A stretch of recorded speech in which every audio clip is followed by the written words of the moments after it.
They say the Emperor protects. On the day the Inquisition arrived, we believed this with every fiber of our being.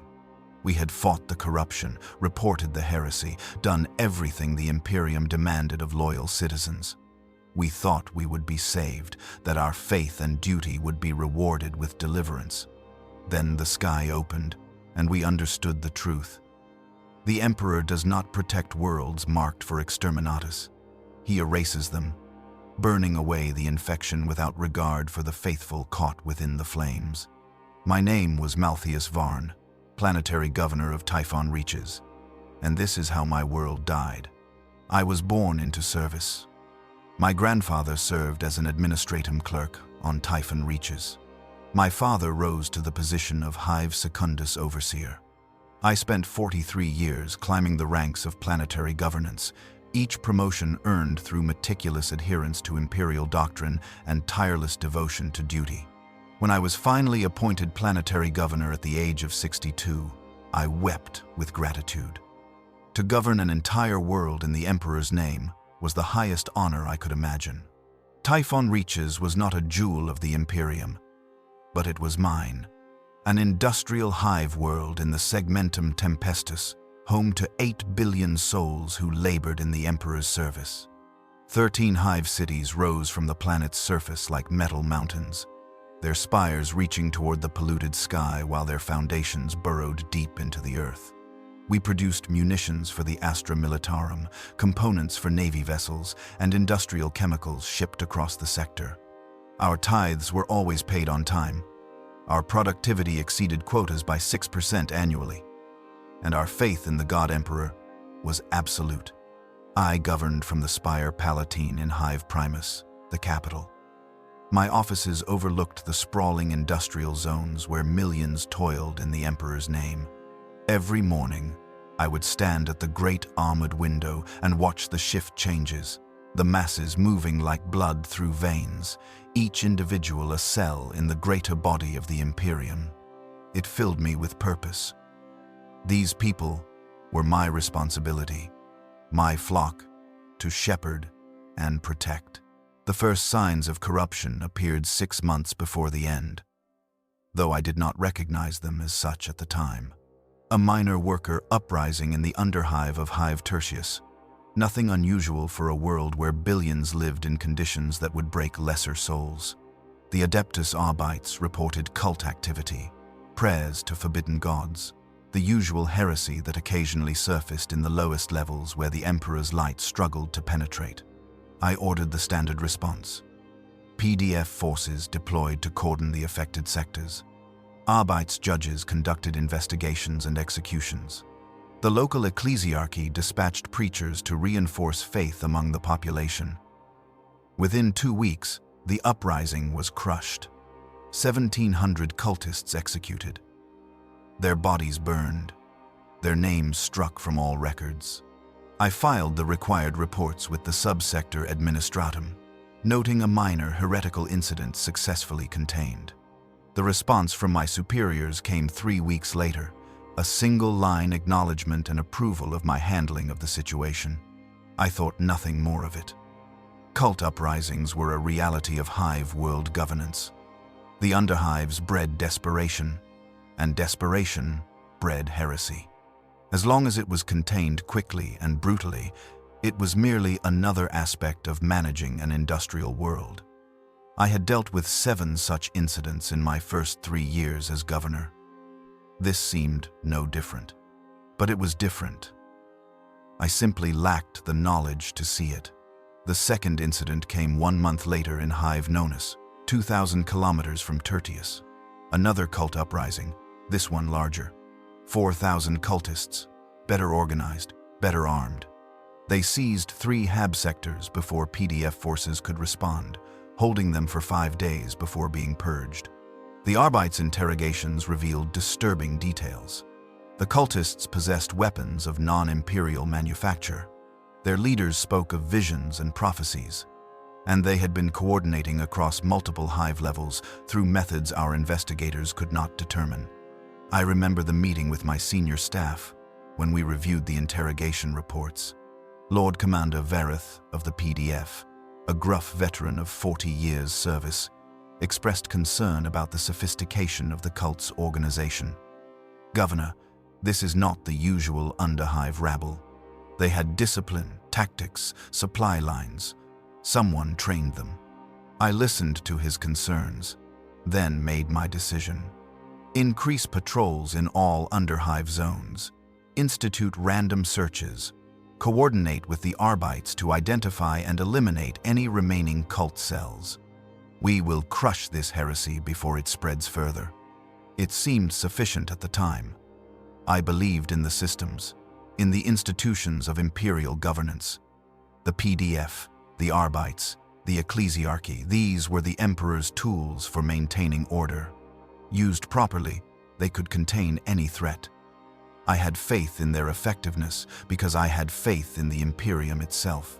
The third incident occurred 2 weeks after that, then a fourth, then a fifth. Like a plague spreading through the hives, cult activity erupted across Typhon reaches.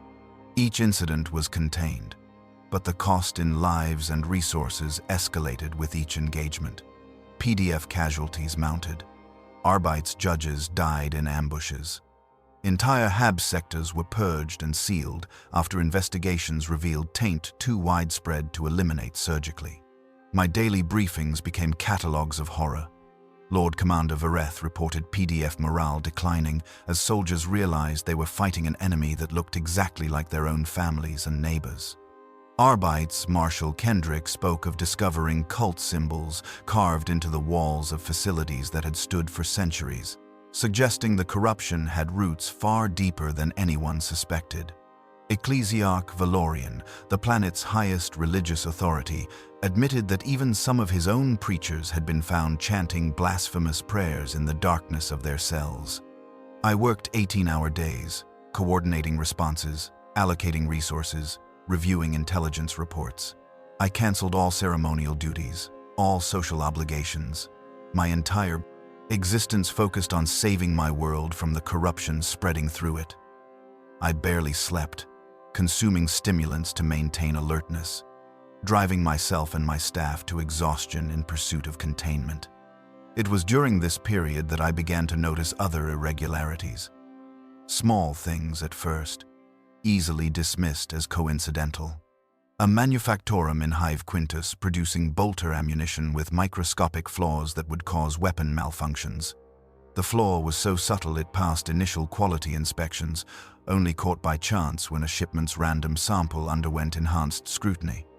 A water recycling facility in Hive Octus whose filtration systems had been subtly sabotaged, introducing trace chemical compounds that caused no immediate harm but would accumulate in tissue over months or years. A HAB block ventilation system modified to circulate air in patterns that created barely audible sounds at frequencies that caused unease and disturbed sleep in anyone exposed for prolonged periods. Each incident, viewed in isolation, could be attributed to mechanical failure or worker incompetence. But taken together, they suggested something far more disturbing: deliberate, coordinated sabotage across multiple systems and locations. Someone, or many someones, had been working for months, perhaps years, to undermine the planet's infrastructure in ways designed to be undetectable until the damage was already done. I called an emergency meeting of the Planetary Council, my senior advisors from every major institution on Typhon reaches. We gathered in the council chamber, a circular room designed to accommodate 50 officials seated in rising tiers around a central dais where I stood. The chamber was full that day, every seat occupied, the air thick with tension and fear. "Honored councillors," I began, my voice amplified by the chamber's vox systems. "We face a crisis beyond any in Typhon Reach's recorded history. What began as isolated cult activity has revealed itself as systematic infiltration of our world's essential systems. The scope of this corruption suggests organization and planning far beyond the capability of underhive rabble." I presented the evidence, data slate projections, displaying maps of cult incidents, sabotage locations, and timeline analyses. As the counselors absorbed the information, I watched their faces transform from concern to horror. They were beginning to understand what I had already concluded. This was not a problem we could solve ourselves. Cardinal Vorman of the Ecclesiarchy stood, his crimson robes rustling. Governor Varn, what you describe is heresy on a scale that threatens the spiritual integrity of the entire world. This is beyond the capacity of planetary authorities.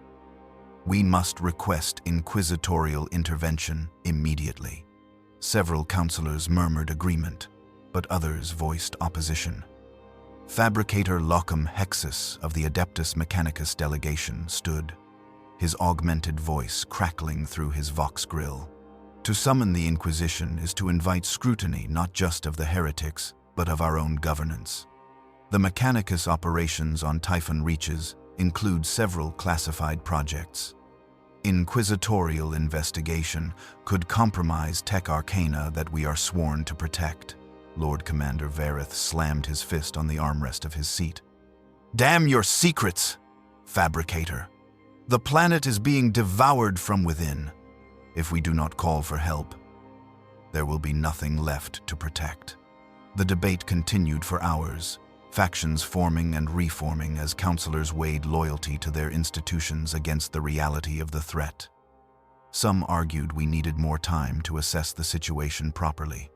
Others insisted that calling the Inquisition would be an admission of failure that would stain our records permanently.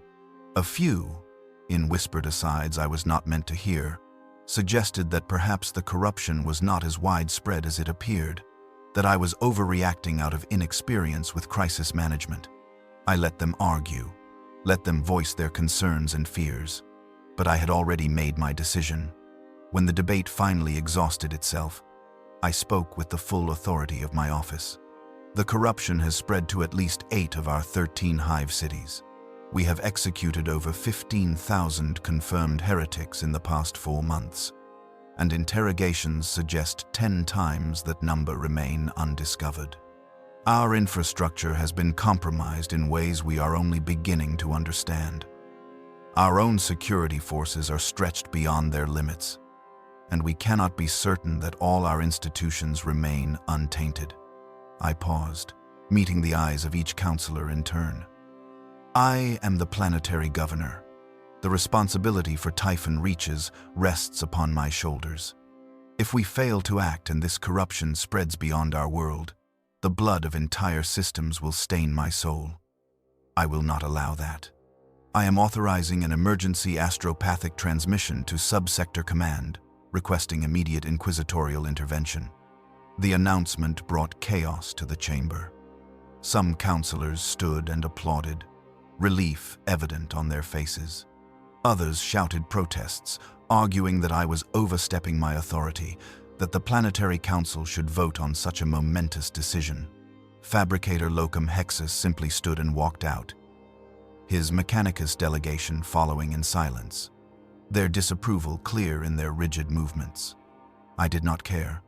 I had made the only choice possible for a loyal servant of the Imperium. We needed help, and the Inquisition existed precisely for situations like this. They would come, they would investigate, they would eliminate the corruption, and Typhon reaches would be saved. I believed this with absolute certainty. The alternative was unthinkable. The astropathic message was transmitted that evening. I composed it myself, sitting in my private office as the sun set over Hive Primus, painting the polluted sky in shades of amber and rust. The message was brief, following the standard format for emergency inquisitorial requests. To Ordo Hereticus, Subsector Command, Segmentum Tempestus, from Planetary Governor Maltheus Varn, Typhon reaches. Priority, maximum. Subject, request for inquisitorial intervention. Body, widespread heretical corruption detected across multiple population centers. Estimated 15,000 confirmed cultists eliminated, with indicators suggesting significantly larger hidden population. Infrastructure sabotage detected in critical systems. Planetary authorities insufficient for full containment. Request immediate inquisitorial investigation and assistance. Typhon reaches remains loyal to the God Emperor. We await his judgment and mercy. The astropath, an ancient woman whose eyes had been burned out decades ago when she was soul-bound to the Emperor, received my message in her sanctum deep within the spire palatine.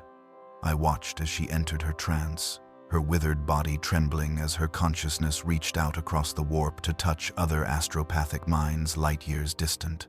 The process took 3 hours. When she finally emerged, blood leaked from her empty eye sockets, and her voice was barely a whisper. "The message is sent, Governor. The Inquisition has been contacted. They will respond according to the Emperor's will." I thanked her and left her to the care of her attendants. As I walked back through the corridors of the spire palatine, I felt a weight lift from my shoulders. I had done my duty. I had called for help. Soon, the Inquisition would arrive with the resources and authority necessary to purge the corruption from my world. We would endure their investigation, accept whatever penalties were deemed appropriate for allowing the corruption to take root, and emerge cleansed and stronger in our faith. I was a fool. The truly bitter part is that my foolishness stemmed from loyalty and faith, virtues that the Imperium claims to value above all others. I believed in the system because I had spent my entire life serving it. I trusted that the Inquisition existed to save loyal Imperial worlds from corruption. I thought that calling for help was the wise, responsible action of a dutiful governor. I did not understand that sometimes the Imperium's response to corruption is not salvation, but erasure. That calling the Inquisition is not an invitation for rescue, but a summons for judgment. That loyalty and faith mean nothing when weighed against the brutal calculus of strategic necessity. The response came 4 days later. Not an astropathic message, but something far more immediate and terrifying. A fleet translation at the edge of the Typhon system. My defense monitor stations detected them immediately. Massive warp signatures resolving into real space with the violent turbulence that always accompanied travel through the Imperium. I was in my office when Lord Commander Vareth burst through the door without announcement, his face pale despite his decades of military service. "Governor, we have fleet contacts. Multiple capital ships, inquisitorial signatures. They are not requesting permission to approach. They are simply coming." I felt my stomach clench but forced myself to remain calm. "This is what we requested, Commander. The Inquisition has arrived to help us." Vareth did not look reassured. "Governor, the fleet composition includes a black ship, 3 strike cruisers, and something else. Something the Auspex cannot properly identify. Energy signatures suggest a vessel of significant size and power." I dismissed his concerns and ordered that all proper honors be prepared for the Inquisition's arrival. In hindsight, I should have recognized his fear as wisdom. A soldier who had fought orcs, who had put down countless rebellions, who had seen the worst humanity could inflict upon itself, such a man does not frighten easily. If the fleet composition alarmed him, I should have understood there was cause for alarm. But I was still operating under the delusion that we were being saved. The fleet reached orbital position above Typhon reaches within 18 hours of translation. No communication came during their approach. No requests for briefing or coordination. They simply took up positions in a precise geometric pattern around the planet, their weapon batteries remaining cold but very obviously targeted at the surface below. The first communication came not as a request but as a command. Planetary Governor Maltheus Varn will present himself aboard the inquisitorial black ship Eternal Vigilance within 2 hours. Come alone. Any deviation from these instructions will be considered evidence of corruption and dealt with accordingly. I obeyed, of course. What choice did I have?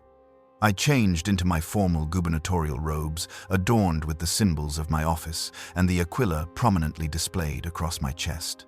I wanted the Inquisition to see that I was a loyal servant, that I approached them with respect and proper deference. A gun cutter descended from orbit to collect me, landing in the Spire Palatine's primary hangar bay.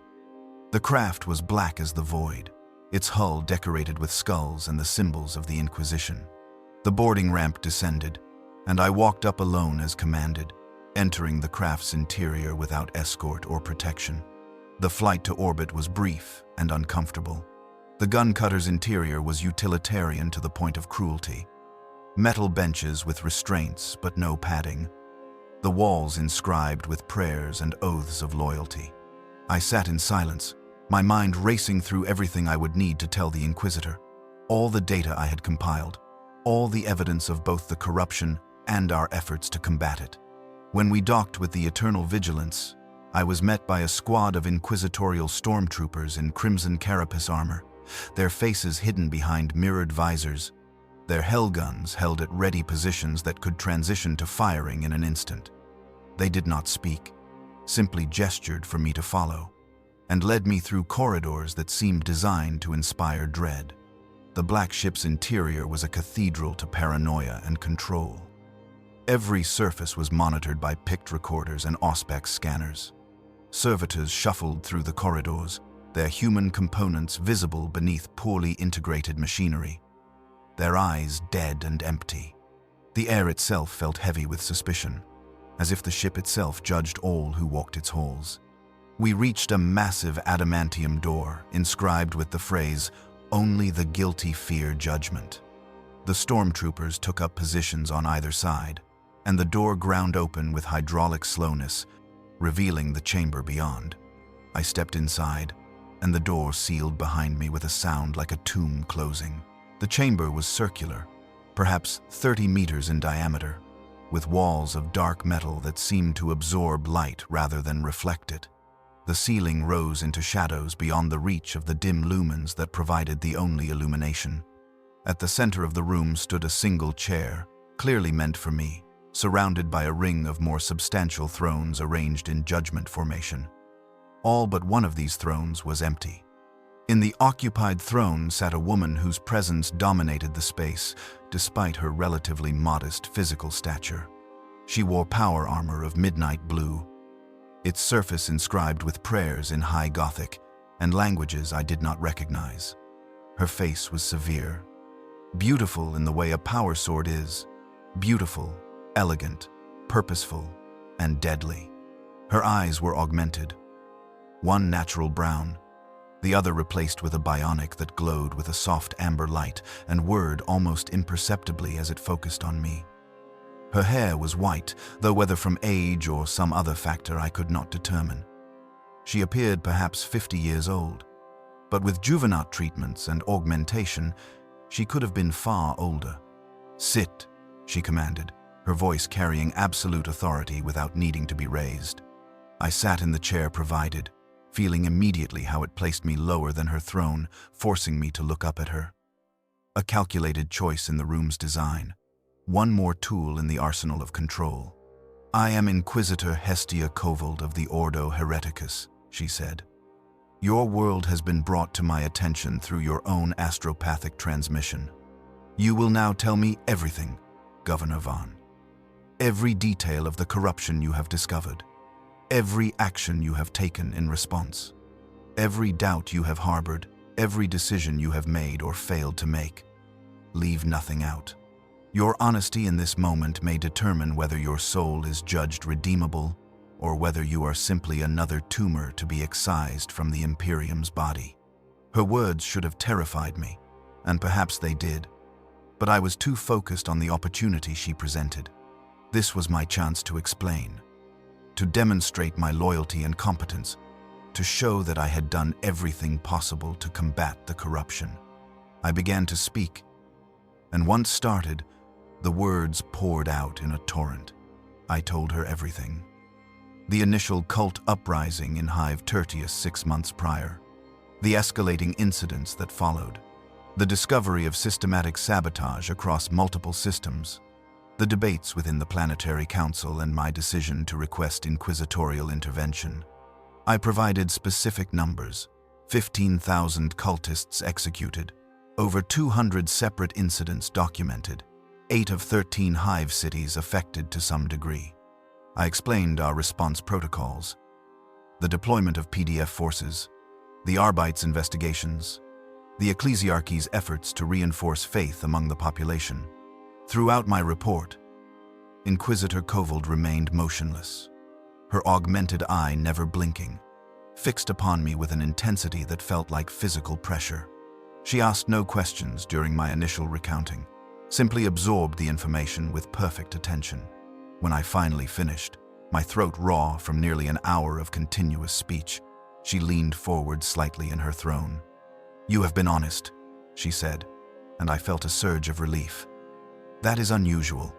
Most governors in your position attempt to minimize their culpability, to shift blame to subordinates or external factors. Your candor is noted and will be considered in my final judgment." "Thank you, Inquisitor." "I only want to..." Silence.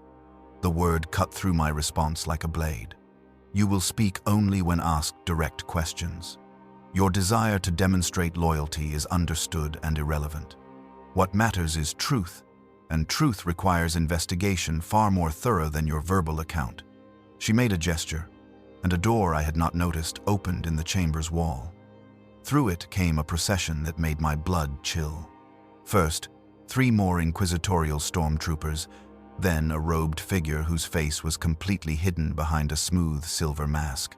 The masked figure moved with a gliding motion that seemed wrong, as if they were not quite walking but being carried by some unseen force. Behind them came a space marine. I had seen space marines before, of course. Typhon Reaches had been honored by their presence twice during my governorship, both times blood angels, on recruitment missions. But those encounters had been ceremonial, distant. This was different. This space marine was close enough that I could hear the slight hum of his armor's power systems, see every detail of the ceramite plates that encased his transhuman form. His armor was bone white, marked with black insignia and purity seals that bore prayers I could not read from my position. His helmet was mag-locked to his belt, revealing a face that was stern and ageless, bearing the genetic stamp of his Primarch's gene seed. He carried no weapon openly, but the threat of violence radiated from him like heat from a furnace. He took up a position against the wall, standing at parade rest, and his eyes, transhuman eyes that missed nothing, fixed upon me with an expression I could not read. "Brother Sergeant Alon of the Raven Guard," Kovold said without looking at the Space Marine. "He serves as observer for the Adeptus Astartes in this matter. His chapter maintains a watch station in this subsector and has interest in any potential chaos corruption that might threaten their recruiting worlds." She turned her attention to the masked figure. "Interrogator Vex specializes in psychic investigation. He will examine your memories and verify the truth of your statements." I felt my stomach drop. "Inquisitor, I have been nothing but truthful. There is no need to..." "Governor Varn." Her voice carried a note of something that might have been pity. "Your conscious mind may believe you have been truthful, but corruption operates in darkness, in the spaces between thoughts. You may have been compromised without your own knowledge. The investigation must be thorough, or it is worthless." Interrogator Vex glided forward until he stood directly before me. His robed arms emerged from his sleeves, and I saw that his hands were augmented with silver interfaces that glowed with faint psychic light. He placed these hands on either side of my head, the metal cold against my skin. "Look into my mask," he said, his voice a whisper that seemed to come from everywhere and nowhere. I tried to look into the mask, but its silver surface showed only my own reflection, distorted and strange. Then the reflection began to move independently of my movements, and I realized I was looking at something else, something that existed in the space between waking and dreaming. The psychic probe felt like violation, though not painful in any physical sense. It was as if someone had opened my skull and was sorting through my memories like files in an archive, pulling out moments and examining them with clinical detachment. I experienced fragments of my past presented in rapid succession. My childhood on Typhon Reaches, my rise through the governmental ranks, my appointment as governor, the first reports of cult activity, the council meetings, my decision to call for inquisitorial aid. But the probe went deeper than conscious memory. I felt it digging into dreams I had forgotten, examining thoughts I had never fully formed, searching for any trace of corruption in the substrate of my consciousness. The process lasted either minutes or hours, I could not tell which. Time became meaningless as my sense of self fragmented under the psychic scrutiny. When Interrogator Vex finally withdrew his hands, I nearly collapsed from the chair. Only pride kept me upright, though I could not stop my hands from trembling. "The governor's conscious mind is free of taint," Vex announced to Kovald. "His loyalty to the Imperium is genuine. His faith in the Emperor is sincere. However, I detect traces of exposure to warp corruption, nothing that has taken root in his soul, but present, nonetheless, like ash on the clothing of one who has stood near a fire." "Explain," Kovald demanded. "The corruption on his world has progressed further than he realizes. The very air of Typhon reaches carries traces of warp taint now. Anyone who has lived on the planet for the past 3 months has been exposed. Most will show no effects, their faith and natural resistance sufficient to ward off subtle influence. But some, perhaps many, have been changed in ways too small to detect with standard investigation." Kovald's expression did not change, but I saw her fingers tighten on the armrest of her throne. "Your assessment of the planetary population? Impossible to provide accurately without broader investigation. But if the governor, who has been protected by the best air filtration and security measures available in his palace, shows trace exposure, then the general population has certainly been affected. The question is not whether taint exists, but how deeply it has penetrated." I found my voice, though it emerged as a croak. "Inquisitor, we have protocols. We can institute planetary-wide screenings, genetic sampling, psychic examination of key populations, whatever is needed to identify and eliminate the taint." Kovald looked at me, and for the first time, I saw something in her expression that chilled me more than anger or suspicion would have. It was exhaustion, the weariness of one who has seen this scenario play out too many times before. "Governor, how many people live on Typhon reaches?" 8,200,000,000, as of the last census. "And how many inquisitorial personnel, psychers, tech priests, and support staff do you imagine it would require to screen that population individually?" I had no answer. The scale was impossible. Even if every inquisitorial agent in the subsector dedicated themselves entirely to the task, it would take years, perhaps decades. "The corruption you describe has been active for at least 6 months, Kovald continued. "Likely longer, given the sophistication of the sabotage you discovered. That means 6 months of exponential growth, of the taint spreading through contact, through the air, through the very infrastructure of your world. Every day of delay allows it to dig deeper roots." She stood from her throne, descending the steps until she stood before me at eye level. "I need to see the corruption myself. You will accompany my team, planetside. We will conduct field investigations in the affected hives. I will assess the situation directly, and then I will render judgment on what must be done." "Of course, Inquisitor. Whatever you need, Typhon reaches is at your disposal. We depart within the hour. Return to your gun cutter." I was escorted from the chamber by the stormtroopers, my legs unsteady but functional. As I left, I glanced back once and saw Inquisitor Kovald in quiet conversation with Brother Sergeant Alon. The Space Marine's expression remained unreadable, but he nodded once at something she said. Whatever they discussed, it was not meant for my ears. The investigation began the following day. Kovald's team descended to Typhon, reaches in force. 2 squads of stormtroopers, a team of tech priests from the Mechanicus, several servo skulls equipped with auspex and pict recording equipment, Interrogator Vex and his psychic support staff, and Brother Sergeant Alon, who observed everything with silent intensity. I accompanied them, serving as guide and liaison with local authorities. Our first destination was Hive Tertius, where the initial cult uprising had occurred.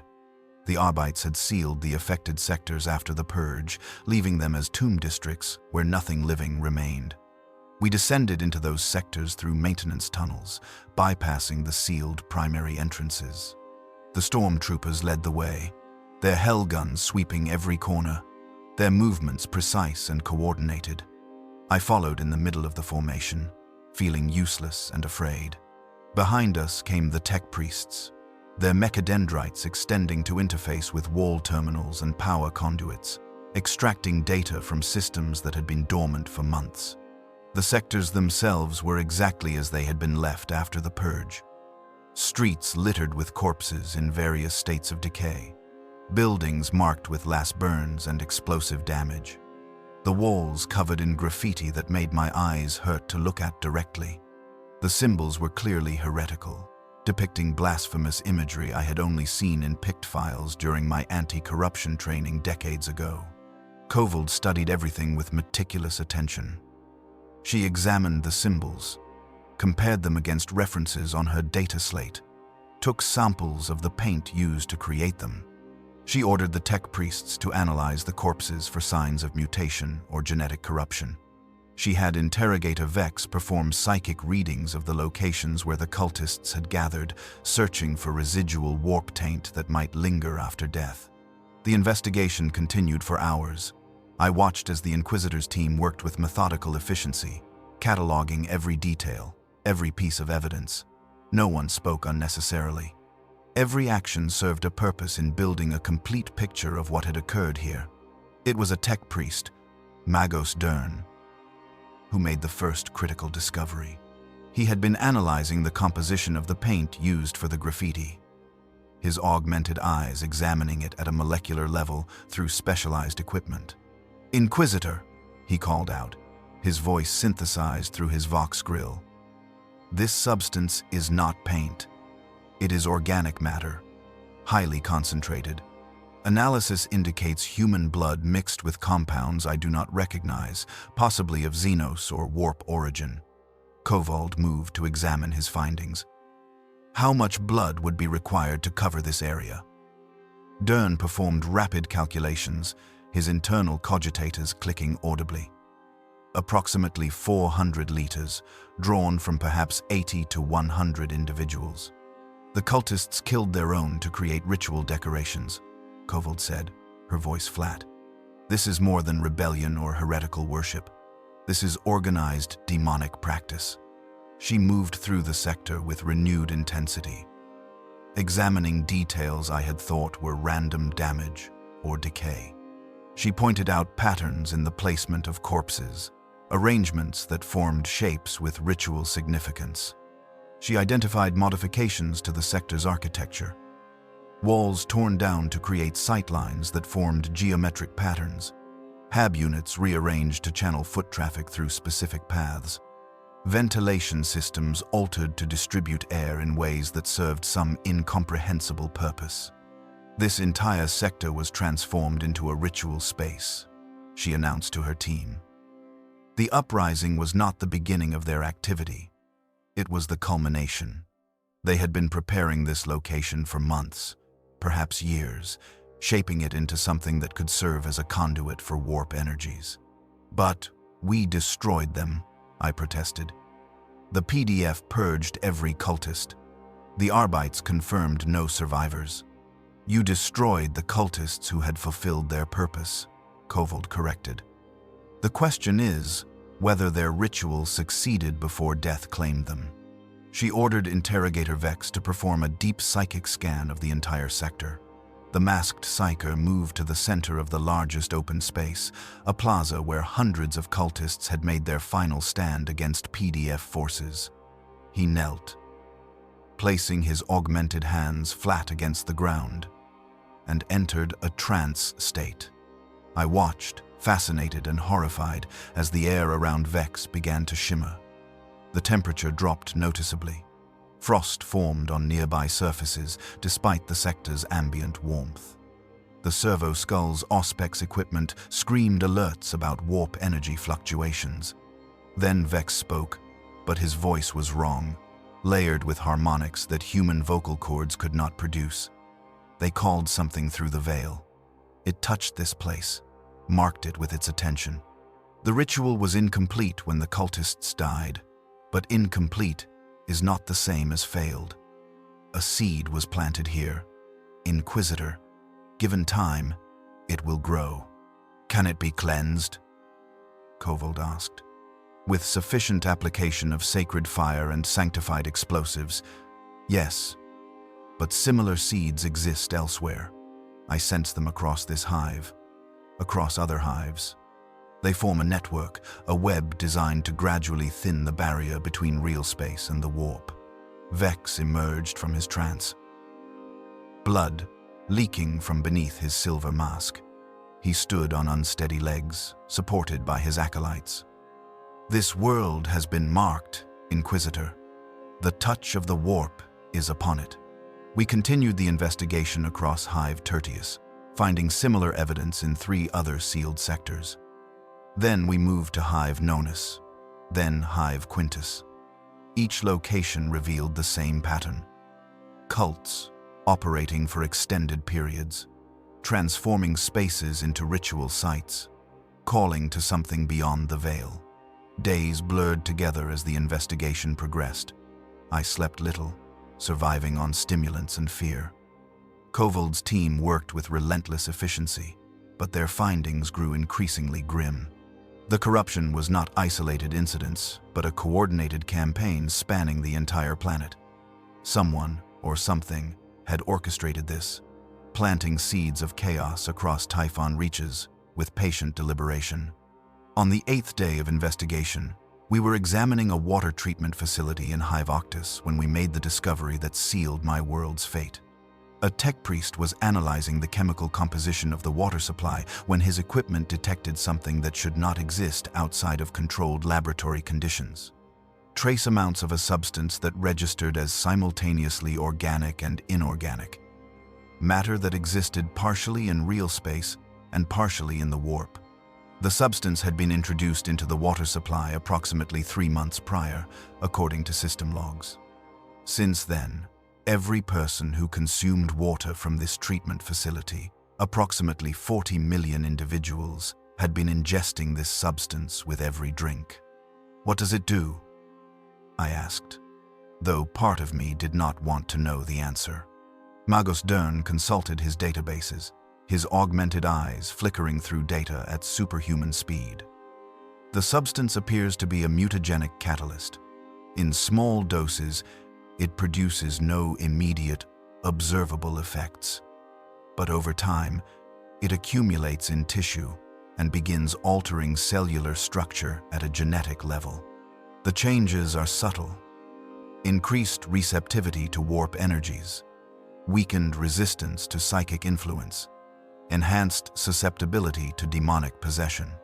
How many facilities have been compromised? Kovold asked. We would need to test each individually. But given the pattern of cult activity, I estimate a minimum of 30% of the planet's water treatment infrastructure. 30%. I performed the calculation in my head. If 30% of treatment facilities served 40 million people each, then approximately 2,400,000,000 people had been exposed to this substance. Nearly 1/3 of Typhon Reach's total population. I must have made some sound, some expression of the horror I felt, because Kovold looked at me with something that might have been sympathy. Now you begin to understand, she said quietly. This is not an infection that can be treated. This is fundamental compromise on a scale that precludes conventional response. We returned to orbit that evening.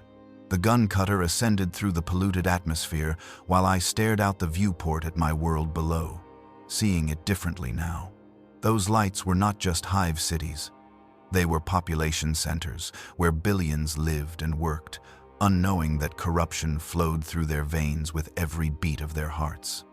Aboard the Eternal Vigilance, Kovold convened a formal council of judgment. I was summoned to the same circular chamber where I had first been interrogated.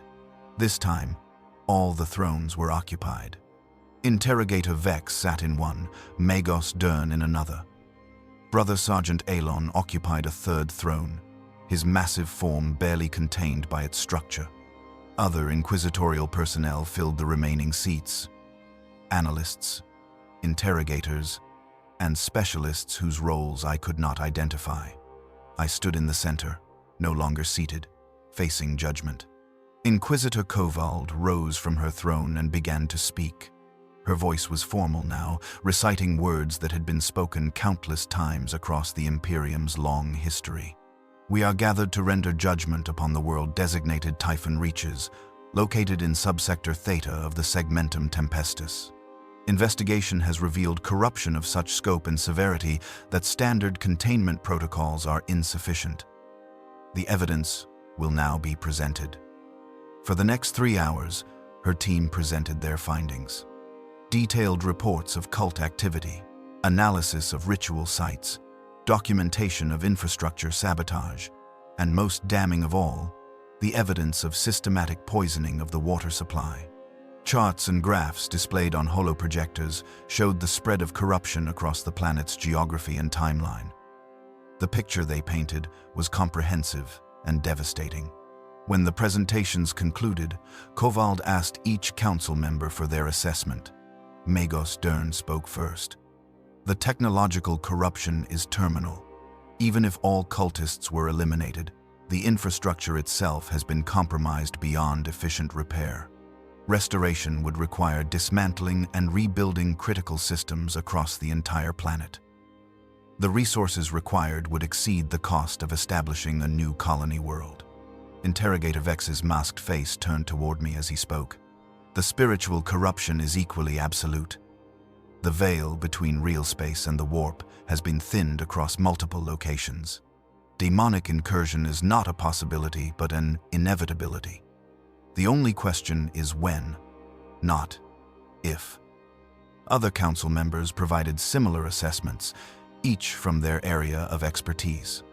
The unanimous conclusion: Typhon reaches was beyond salvation through conventional means. Finally, Kovald turned to Brother Sergeant Alon. The Adeptus Astartes have been silent thus far. What is your assessment, Brother Sergeant? The Space Marine stood, and even the Inquisitor seemed small in comparison. His voice, when he spoke, was deep and measured, each word chosen with precision. I have witnessed corruption on 23 worlds during my century of service to the Emperor. The patterns here are consistent with terminal chaos infiltration. The scope and sophistication suggest coordination by an entity of significant power, possibly a daemon prince or corrupted Astartes warband. No conventional military force could root out corruption that has penetrated so deeply into the civilian population and infrastructure. He paused, his transhuman eyes sweeping across the council before settling on me. The governor acted appropriately in requesting aid. His loyalty is evident, but loyalty cannot reverse what has been done. The planet is lost. Does the Raven Guard recommend Exterminatus? Kovald asked. We defer to inquisitorial authority in such matters, but if my counsel is sought, then yes. Better one world die than corruption spread to surrounding systems. The Imperium cannot afford mercy when necessity demands hard choices. Kovald nodded slowly. She turned to me. Governor Maltheus Varn, you have heard the evidence and assessments. You have governed Typhon reaches for over a decade. Do you contest these findings? I wanted to.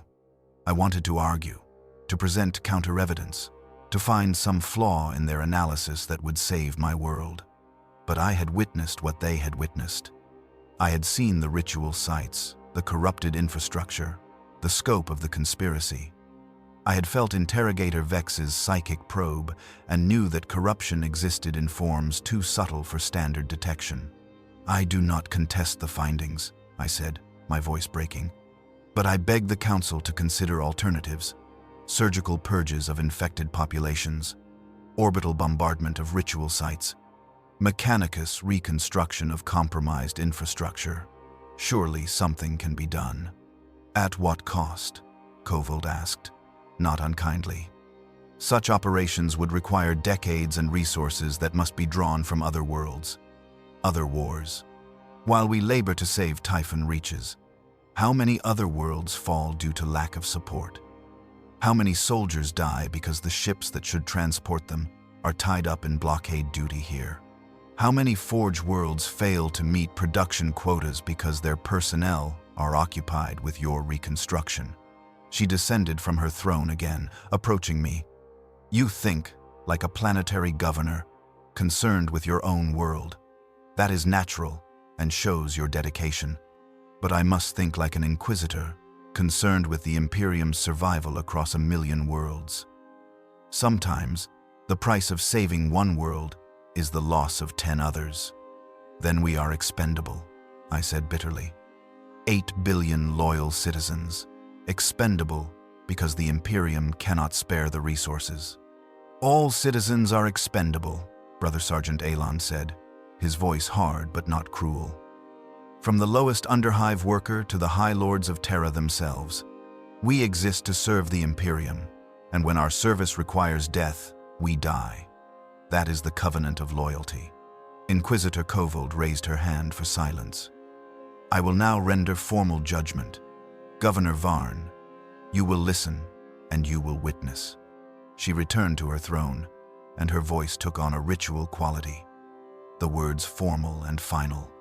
By the authority vested in me by the God Emperor of mankind and the holy ordos of his most holy Inquisition, after thorough investigation and consultation with appropriate authorities, I hereby declare the world of Typhon reaches to be perdita, a lost world beyond redemption. The corruption that has taken root in its infrastructure, population, and very soil has progressed beyond the point where conventional intervention can guarantee successful reclamation. The words struck me like physical blows. I tried to speak, to protest, but Kovold continued without pause.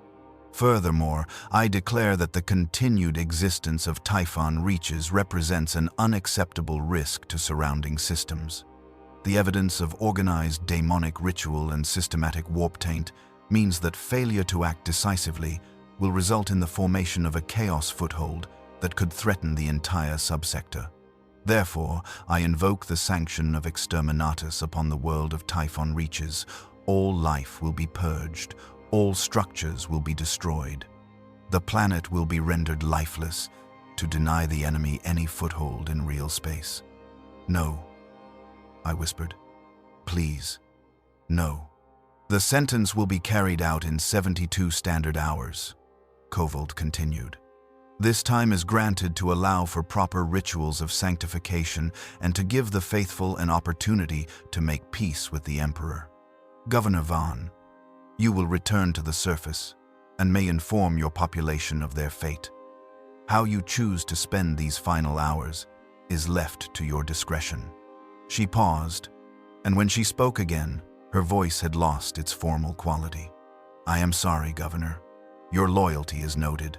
Your service has been exemplary, but the Imperium requires this of you and your people. The Emperor watches, and he understands the necessity of this sacrifice. Brother Sergeant Alon spoke one final time. The Emperor requires it. That is all we need to know. I fell to my knees, the strength leaving my legs. 8 billion people, my people, condemned to death for corruption they had not chosen, had not even known existed within them.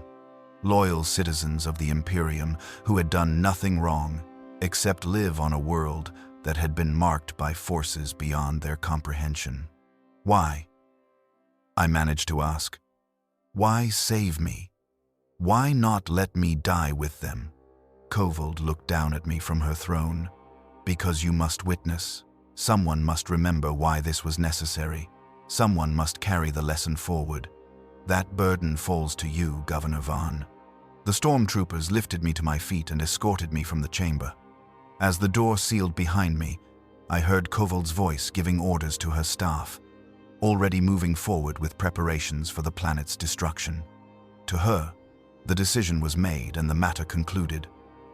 Judgment had been rendered, and now only execution remained.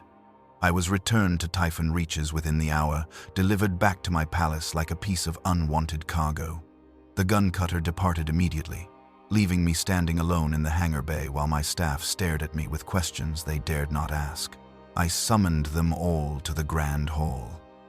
Every advisor, every department head, every senior official who had served my government. They gathered quickly, perhaps sensing from my expression that something terrible had occurred. I stood before them, looking at faces I had known for years, people who had dedicated their lives to governing Typhon reaches in the Emperor's name. Good people, loyal people. People who deserved better than what I had to tell them. The Inquisition has completed its investigation. I began, my voice hollow. I told them everything. The scope of the corruption, the poisoned water supplies, the ritual sites, the terminal nature of the taint, and finally, the sentence, Exterminatus, in 72 hours. The whole erupted in chaos. Some officials wept openly, others shouted in denial or rage. A few simply stood in stunned silence, unable to process what they had heard. Lord Commander Vareth, old soldier that he was, said nothing, but his face aged a decade in the span of minutes. When the initial shock had passed, the questions came. No, the inquisitorial fleet and a space marine vessel would crush any opposition effortlessly. Could we appeal? No. Inquisitorial judgment was final and absolute. We had 72 hours. 72 hours for 8 billion people to prepare for death.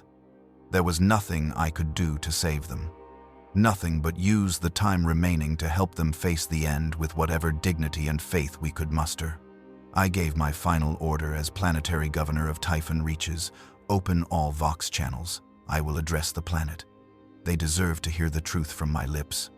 The planet-wide broadcast began at 1600 hours on what would become known, in the brief remainder of our history, as Judgment Day.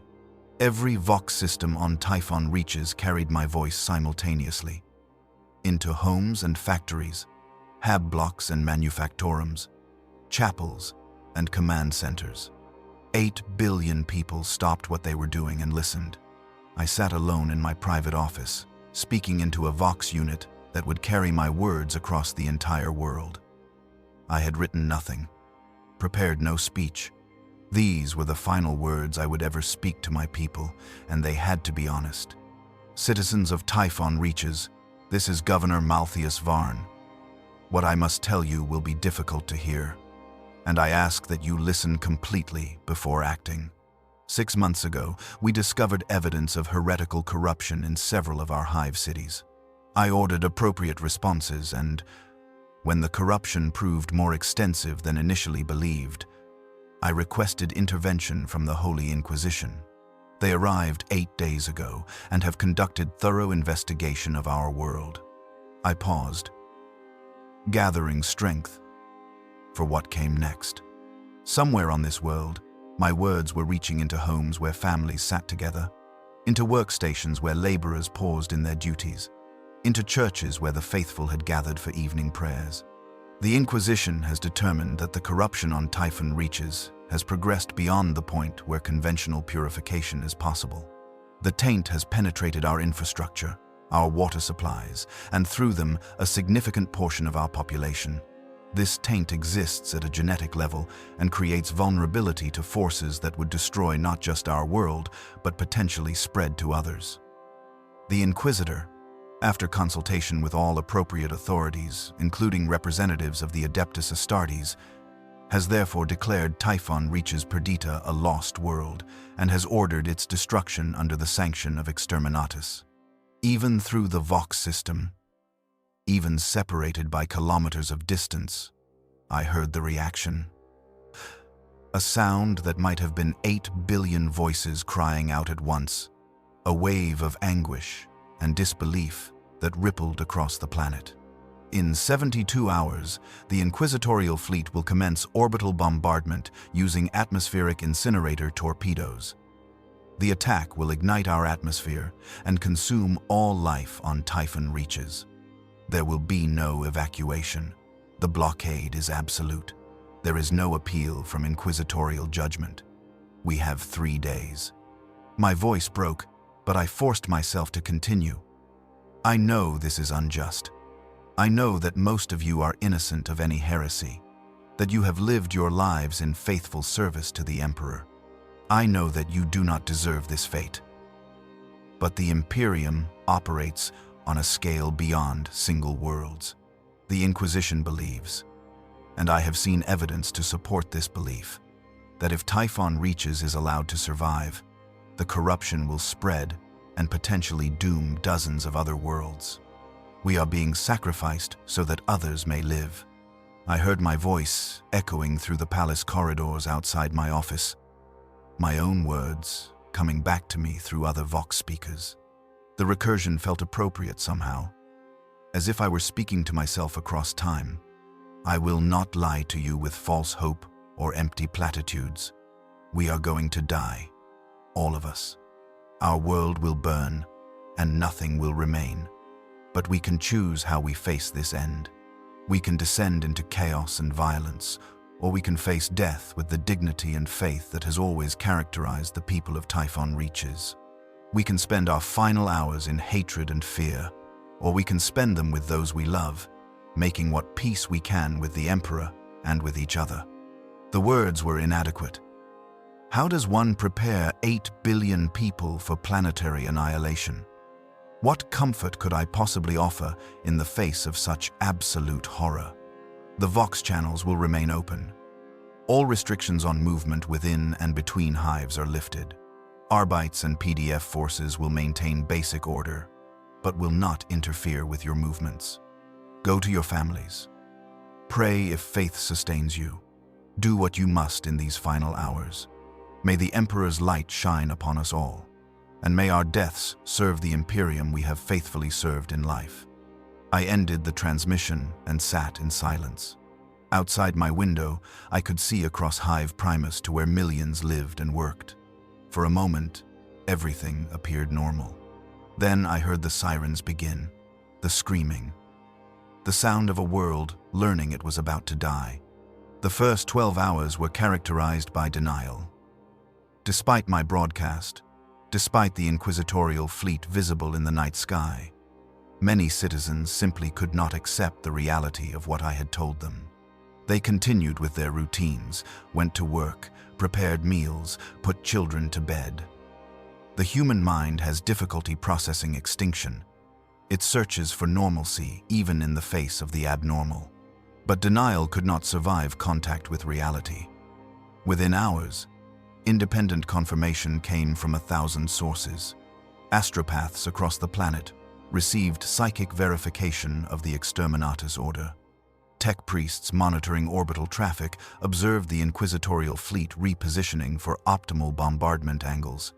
Arbites command centers received formal notifications to maintain order during the transition period, the cold, bureaucratic euphemism for the hours before planetary death.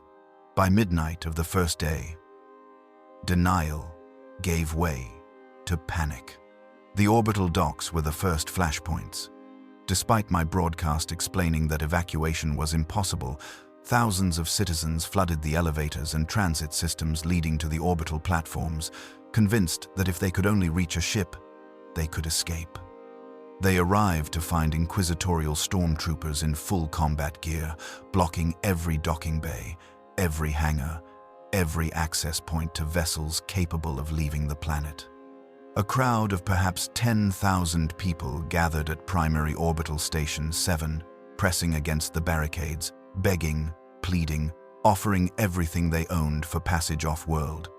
The stormtroopers stood unmoved, their hellguns held at ready positions, their mirrored visors reflecting the desperate faces of the doomed.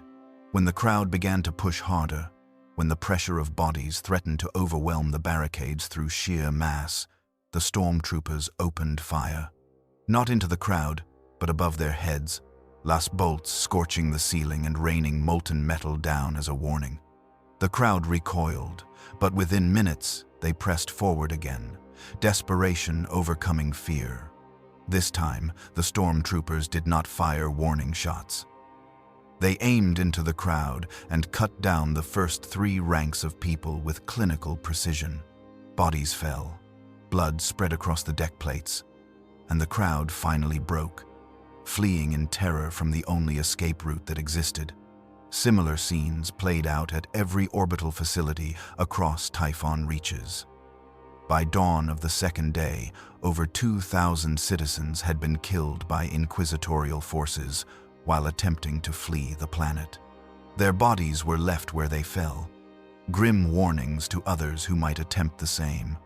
I watched reports of these incidents from my office, each notification another weight on my soul.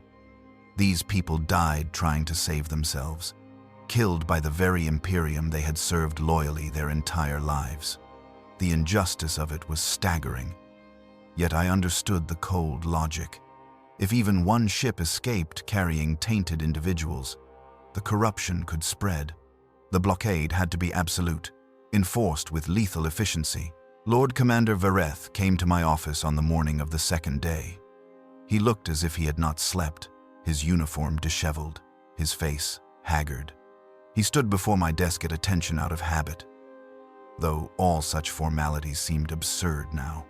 Governor, the PDF is fragmenting. Some units remain at their posts, maintaining what order they can. Others have deserted to be with their families. And a few. He paused, clearly struggling with what came next. General Marcus of the Hive Nonus garrison has declared his intention to resist the Exterminatus. He is rallying units under his command and has seized control of the Hive's defense batteries. I closed my eyes. He plans to fire on the inquisitorial fleet. Yes, sir. He has sent a transmission to all military channels calling for armed resistance. He argues that if we must die, we should die fighting, that perhaps we can damage the fleet enough to make them reconsider. It is futile. You know this. I do. But desperate men embrace futile causes when no other options exist. Vareth met my eyes. Do you order me to stop him? What authority did my orders carry now? We were all dead, regardless of what actions we took in the time remaining.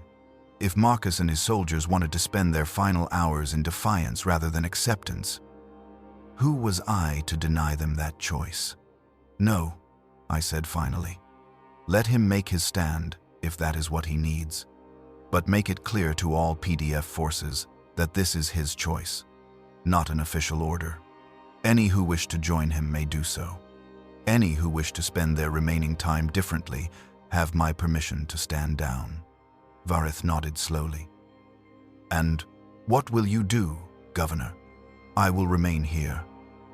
I will witness. It is the only duty I have left. The General's rebellion began at 1400 hours on the second day. Defense batteries across Hive Nonus, designed to target incoming asteroids and orbital debris, swiveled to aim at the inquisitorial fleet. Dozens of macro cannons and lance batteries, weapons that had defended Typhon reaches for centuries, prepared to fire on those who had been sent to judge us. General Marcus transmitted one final message before opening fire. We are loyal servants of the Imperium. We have committed no crime except to exist on a world marked by forces beyond our control. If we must die, let it be with weapons in our hands and defiance in our hearts. The defense batteries opened fire, lancing beams of energy and solid slugs toward the fleet in high orbit.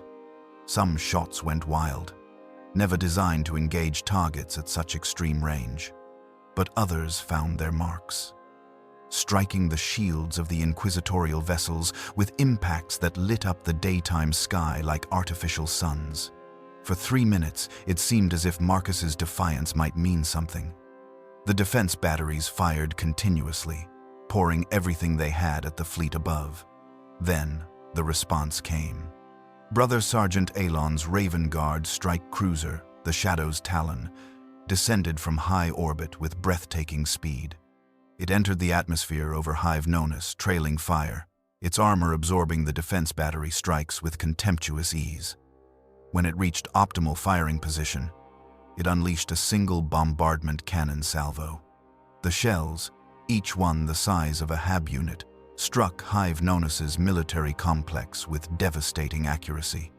The explosions were visible from my palace 3,000 kilometers away. Brilliant flashes followed by mushroom clouds of debris and smoke. Within seconds, every defense battery in Hive Nonus had been reduced to molten craters. General Marcus and his entire command staff were vaporized instantly. Their rebellion ended before it truly began. The Shadow's talon circled the Hive once, a predator marking its territory, then ascended back to orbit. No further resistance was attempted. The message was clear. Defiance was not only futile, but would be met with immediate and overwhelming force.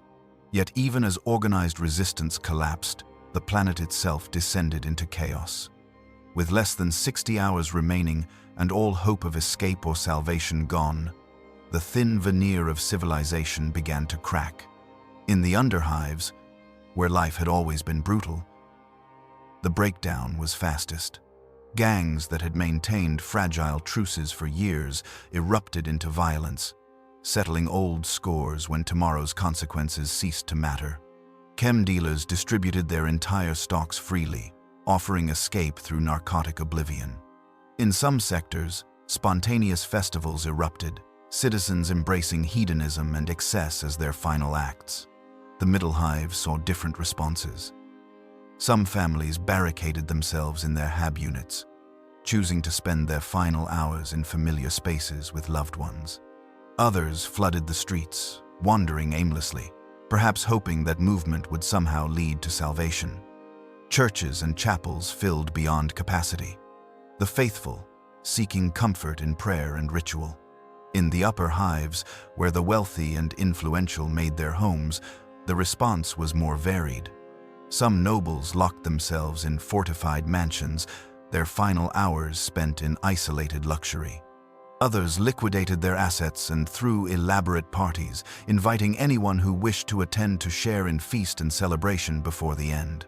A few attempted to bribe their way onto ships, offering fortunes to anyone who would smuggle them past the blockade, learning too late that money meant nothing when death was universal and guaranteed. The ecclesiarchy's response was perhaps the most organized. Cardinal Vorman issued a pastoral letter calling for mass gatherings of the faithful to pray together in the final hours. Across Typhon reaches, millions converged on churches, cathedrals, and shrines. Where buildings could not hold the crowds, priests led prayers in open plazas and streets, their amplified voices guiding the faithful through familiar litanies. I watched through picked feeds as these masses gathered, families holding each other, strangers linked in prayer, children too young to understand clutching their parents' hands, while millions of voices rose together in supplication to the Emperor. It was beautiful in its tragedy, a testament to faith maintained, even in the face of divine abandonment. But not all responses were peaceful. By the evening of the second day, with approximately 40 hours remaining, the darker impulses of humanity began to manifest. In Hive Sextus, a mob identified several individuals suspected of cult membership and tore them apart in the streets, their rage demanding someone to blame for the catastrophe. The fact that these individuals may have been innocent meant nothing to the mob's fury.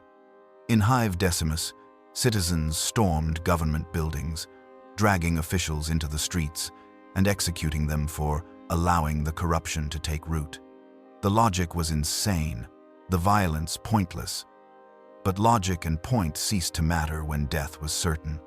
Most disturbing were the cults themselves. Having hidden for months in fear of discovery, they now emerged openly, no longer having anything to fear from imperial authority. In dozens of locations across the planet, cultists gathered to perform their blasphemous rituals without concealment, calling to their dark gods, perhaps hoping for deliverance or merely celebrating the destruction they had helped bring about. I received reports of public sacrifices in Hive Septus, of orgies of violence in the underhive of Hive Quartus, of entire sectors where cultists had seized control and were conducting rituals whose purposes I did not want to contemplate. The PDF and Arbites attempted to intervene in some cases, but were overwhelmed by the scale and abandoned their efforts to focus on protecting those who still sought protection. Lord Commander Vareth came to me again near midnight of the second day. "Governor, we have a situation at the Spire Palatine. A group calling themselves the Liberation Front has seized the lower levels.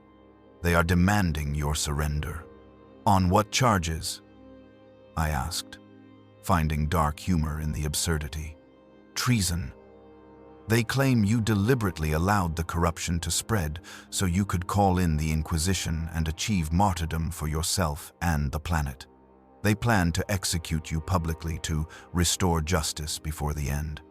I should have felt fear or anger, but I felt only exhaustion. "How many are they?" "Perhaps 300, armed with improvised weapons and a few stolen lasguns. My security forces can eliminate them, but it will require breaching tactics that may cause significant collateral damage to the palace structure."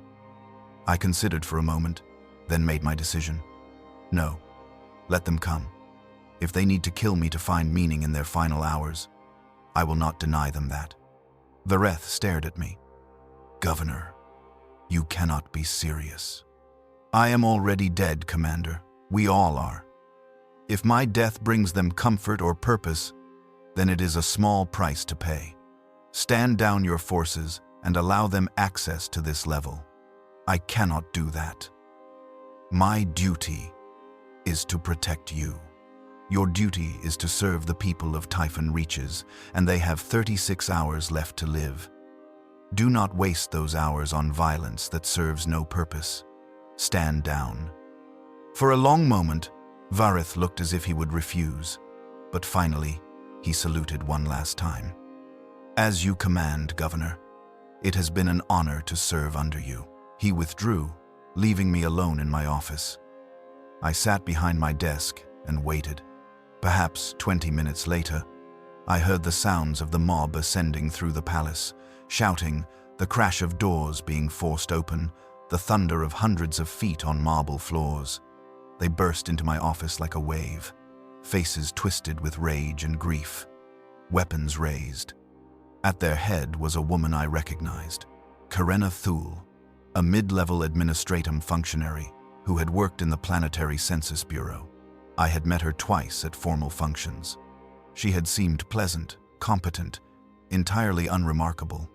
Now she held a las pistol pointed at my chest, her hand shaking with emotion. "Maltheus Varn," she shouted, her voice breaking. "You are guilty of gross negligence, criminal incompetence, and treason against the people of Typhon Reaches. You allowed corruption to spread unchecked. You failed to protect us. You brought the Inquisition down upon us. For these crimes, we sentence you to death." I stood slowly, keeping my hands visible and non-threatening. The mob tensed, weapons rising, but I made no move toward them. "I accept your judgment," I said simply. "If killing me gives you peace, then do what you must. I will not resist." My response seemed to confuse them. They had expected pleading or defiance, not acceptance. Karenna's las pistol wavered, her finger on the trigger but not firing. "You do not even deny it?" she asked. "I failed you. I failed all of Typhon Reaches. I did not see the corruption spreading beneath our feet. I did not act quickly enough when I finally recognized it. I called for the Inquisition, believing they would save us, not understanding that salvation might take the form of destruction. These are facts I cannot deny." "Then you admit your guilt?" "I admit my failure. But I would ask you one question before you execute your sentence. Will killing me bring back those who have died? Will it spare those who still live? Will it change anything at all?" Karenna's face crumpled, tears streaming down her cheeks. "It should mean something. Your death should mean something." "Nothing means anything anymore," a man beside her said, his voice hollow. "We are all ghosts already, waiting for the flames to notice us." The mob's energy began to dissipate, rage transforming into despair. weapons lowered not from mercy but from the realization that vengeance was as meaningless as everything else in our final hours. What point was there in executing a governor who would die alongside everyone else in 36 hours? Karina lowered her last pistol, and I saw in her eyes something I had seen in mirrors for days now. The look of someone who has already died, but whose body has not yet realized it. "Go," I said gently to the mob. "Go to your families. Go to wherever brings you comfort. Do not waste your remaining time on hatred. There has been enough of that already." They filed out slowly, aimlessly, without direction or purpose. Karina was the last to leave. She paused at the door and looked back at me. "I have a daughter," she said. "Mera. She is 8 years old. She does not understand what is happening. How do I tell her? How do I explain that we are going to die and there is nothing I can do to stop it?" I had no answer. How does one explain extinction to a child? How does one make peace with the death of the innocent? "Tell her that you love her," I said finally. "Tell her that the Emperor watches over all his children. Tell her whatever brings her comfort, and hold her when the flames come. That is all any of us can do now." Karina nodded and left, and I was alone again in my office. Outside my window, I could see fires burning across Hive Primus. Some were riots, some were celebrations, some were funeral pyres where the faithful burned those who had died in the chaos rather than leave them to be consumed by the coming Holocaust. By the dawn of the third day, with 24 hours remaining, an eerie calm had settled over much of Typhon reaches. The violence had burned itself out. The riots had expended their energy.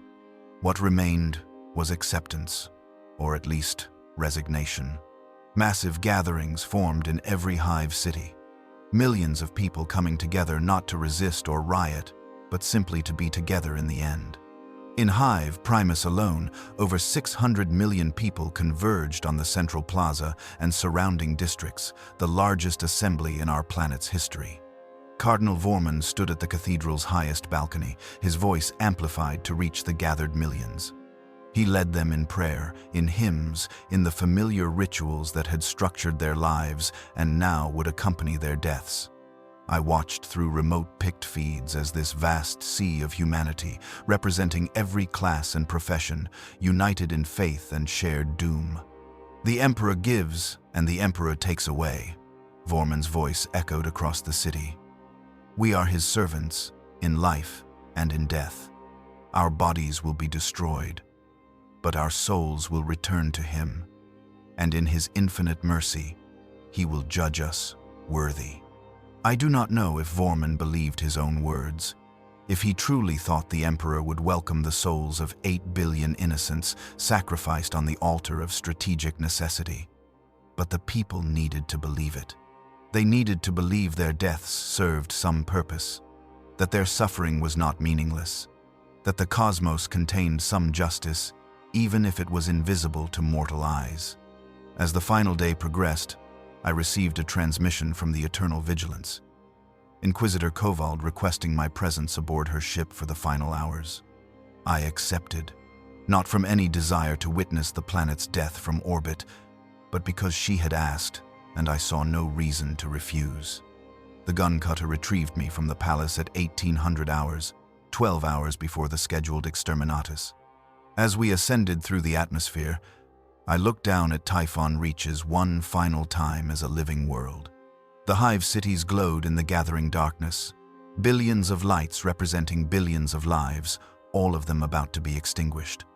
Aboard the Eternal Vigilance, I was escorted not to the Judgment Chamber but to an observation deck with armored windows overlooking the planet below.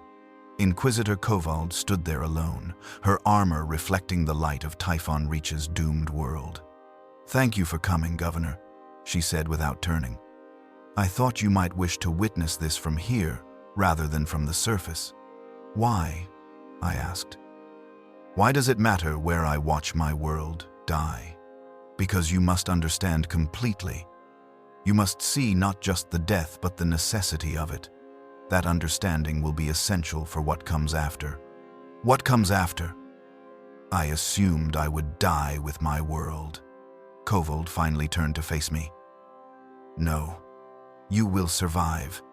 You will be preserved as witness and advisor.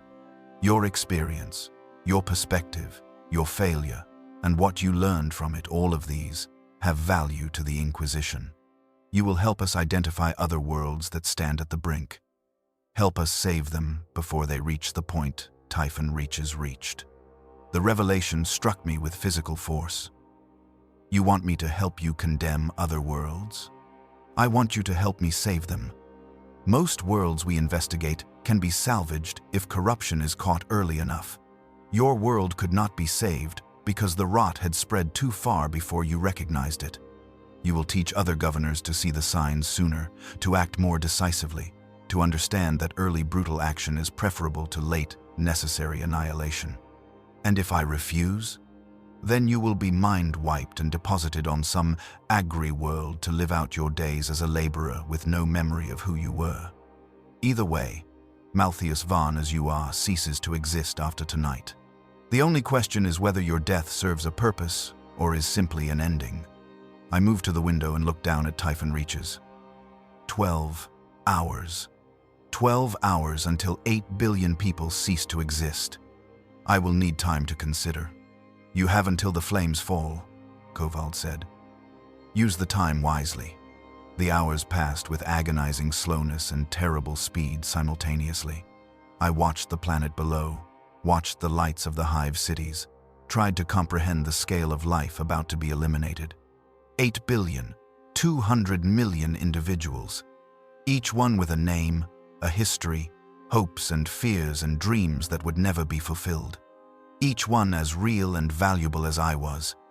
All of them about to die because the Imperium had made a calculation and determined their continued existence was too expensive, too risky, too dangerous to permit. At midnight, 6 hours before the scheduled Exterminatus, Kovold received a transmission. She listened in silence, then turned to me.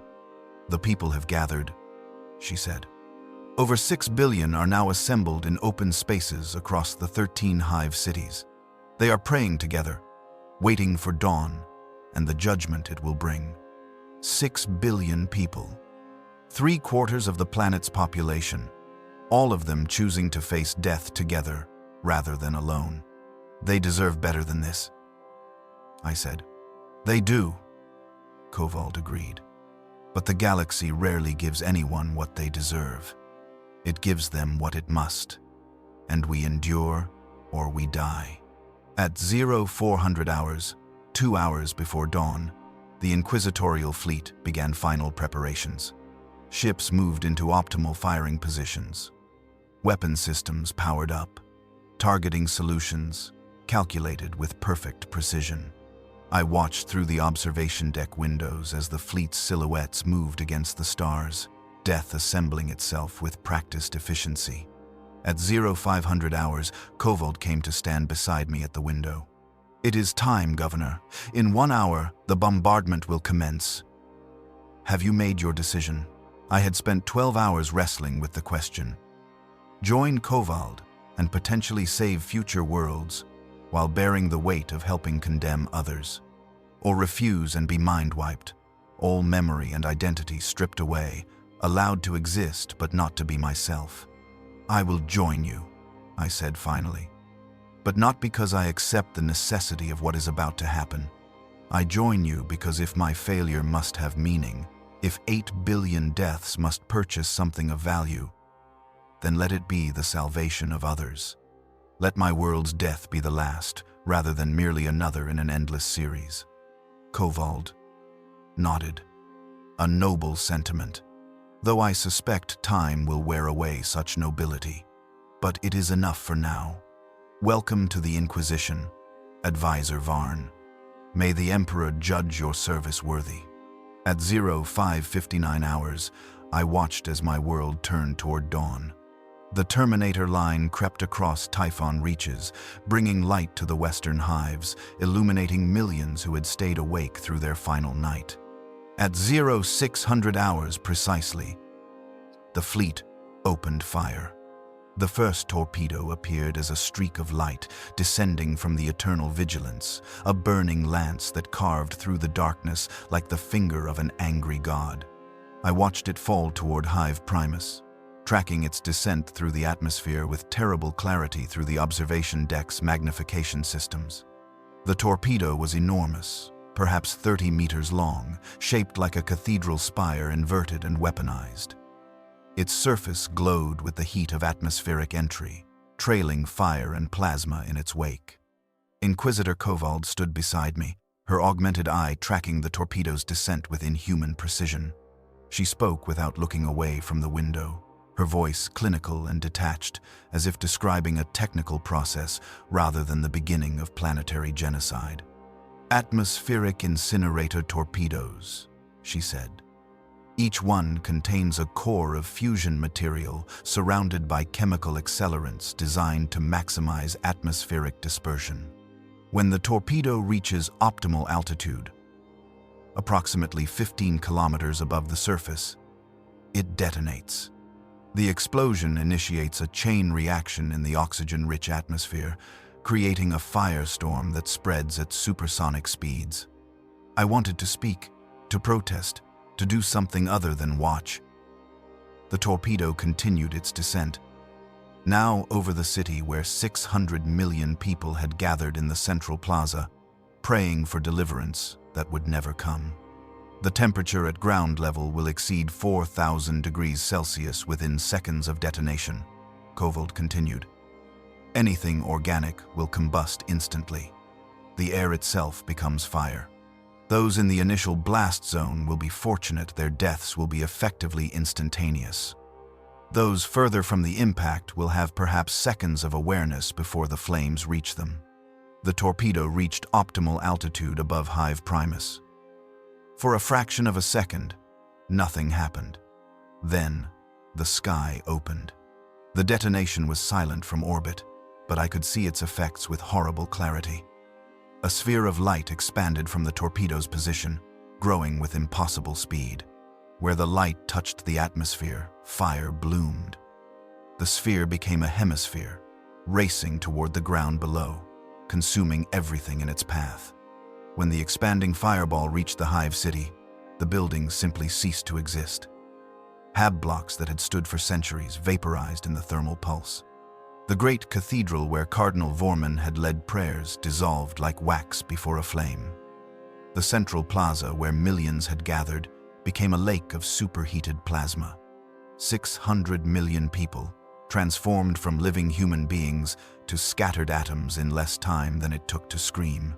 The fireball continued expanding outward from Hive Primus, a wave of annihilation racing across the landscape at thousands of kilometers per hour. It reached Hive Secundus in minutes, consuming another 500 million souls. Then Hive Tertius, then Quartus. Each city erased in turn, billions dying with each passing minute. "The initial torpedo was merely the first," Kovald said, gesturing toward the fleet. More streaks of light descended from orbit. I counted them: 2, 5, 10, 15 torpedoes falling in coordinated sequence, each one targeting a specific region of Typhon reaches. The strikes were calculated to ensure complete atmospheric ignition across the entire planet, leaving no pocket of breathable air, no shelter deep enough to survive. The second wave of torpedoes detonated simultaneously, and the planet's atmosphere transformed from blue to orange to white. From orbit, Typhon reaches looked like a miniature sun, blazing with light that hurt to observe even through the observation deck's protective filters. The entire atmosphere was burning now, a shell of fire that consumed oxygen and converted it to superheated plasma. I forced myself to look at the sensor readouts displayed on nearby cogitator screens. Surface temperature readings climbed impossibly. 5,000 degrees, 6,000, 7,000. The oceans were boiling, their waters flash converted to steam that added to the inferno. The polar ice caps, frozen for millennia, sublimated directly from ice to vapor without passing through liquid phase. "The doctrine of Exterminatus is ancient," Kovald said. still watching the dying world with that same clinical detachment. The Imperium has refined it over 10,000 years of warfare against every conceivable enemy. Each method of planetary destruction serves a specific purpose, chosen based on the nature of the threat and the resources available. She gestured to a secondary display showing archival pic captures of other Exterminatus events. Atmospheric incinerator torpedoes. What you are witnessing now are considered one of the more merciful methods. Death is relatively quick for most of the population. Compare this to virus bombing, where Life-Eater virus consumes all organic matter over the course of hours. Those who die from virus bombing literally dissolve from the inside out, their bodies breaking down at a cellular level while they remain conscious and aware. The display showed images I wished I had never seen. Human figures collapsing into puddles of organic slurry, their screams visible though the recording had no sound. I looked away, but Kovald continued speaking, relentless in her instruction. Or consider cyclonic torpedoes, which use directed seismic charges to shatter a planet's tectonic plates. That method takes days. The population dies slowly as the world breaks apart beneath them, crushed by collapsing buildings, drowned in lava flows, frozen as atmosphere vents into space through tectonic rifts. It is effective for denying the enemy any usable infrastructure, but the death toll is achieved through prolonged suffering. Why are you telling me this? I managed to ask, my voice raw. Because you must understand the full scope of Exterminatus if you are to serve the Inquisition. You must know that what is happening to Typhon reaches, terrible as it is, represents the Imperium's mercy. We could have chosen worse methods. We chose fire because fire is quick.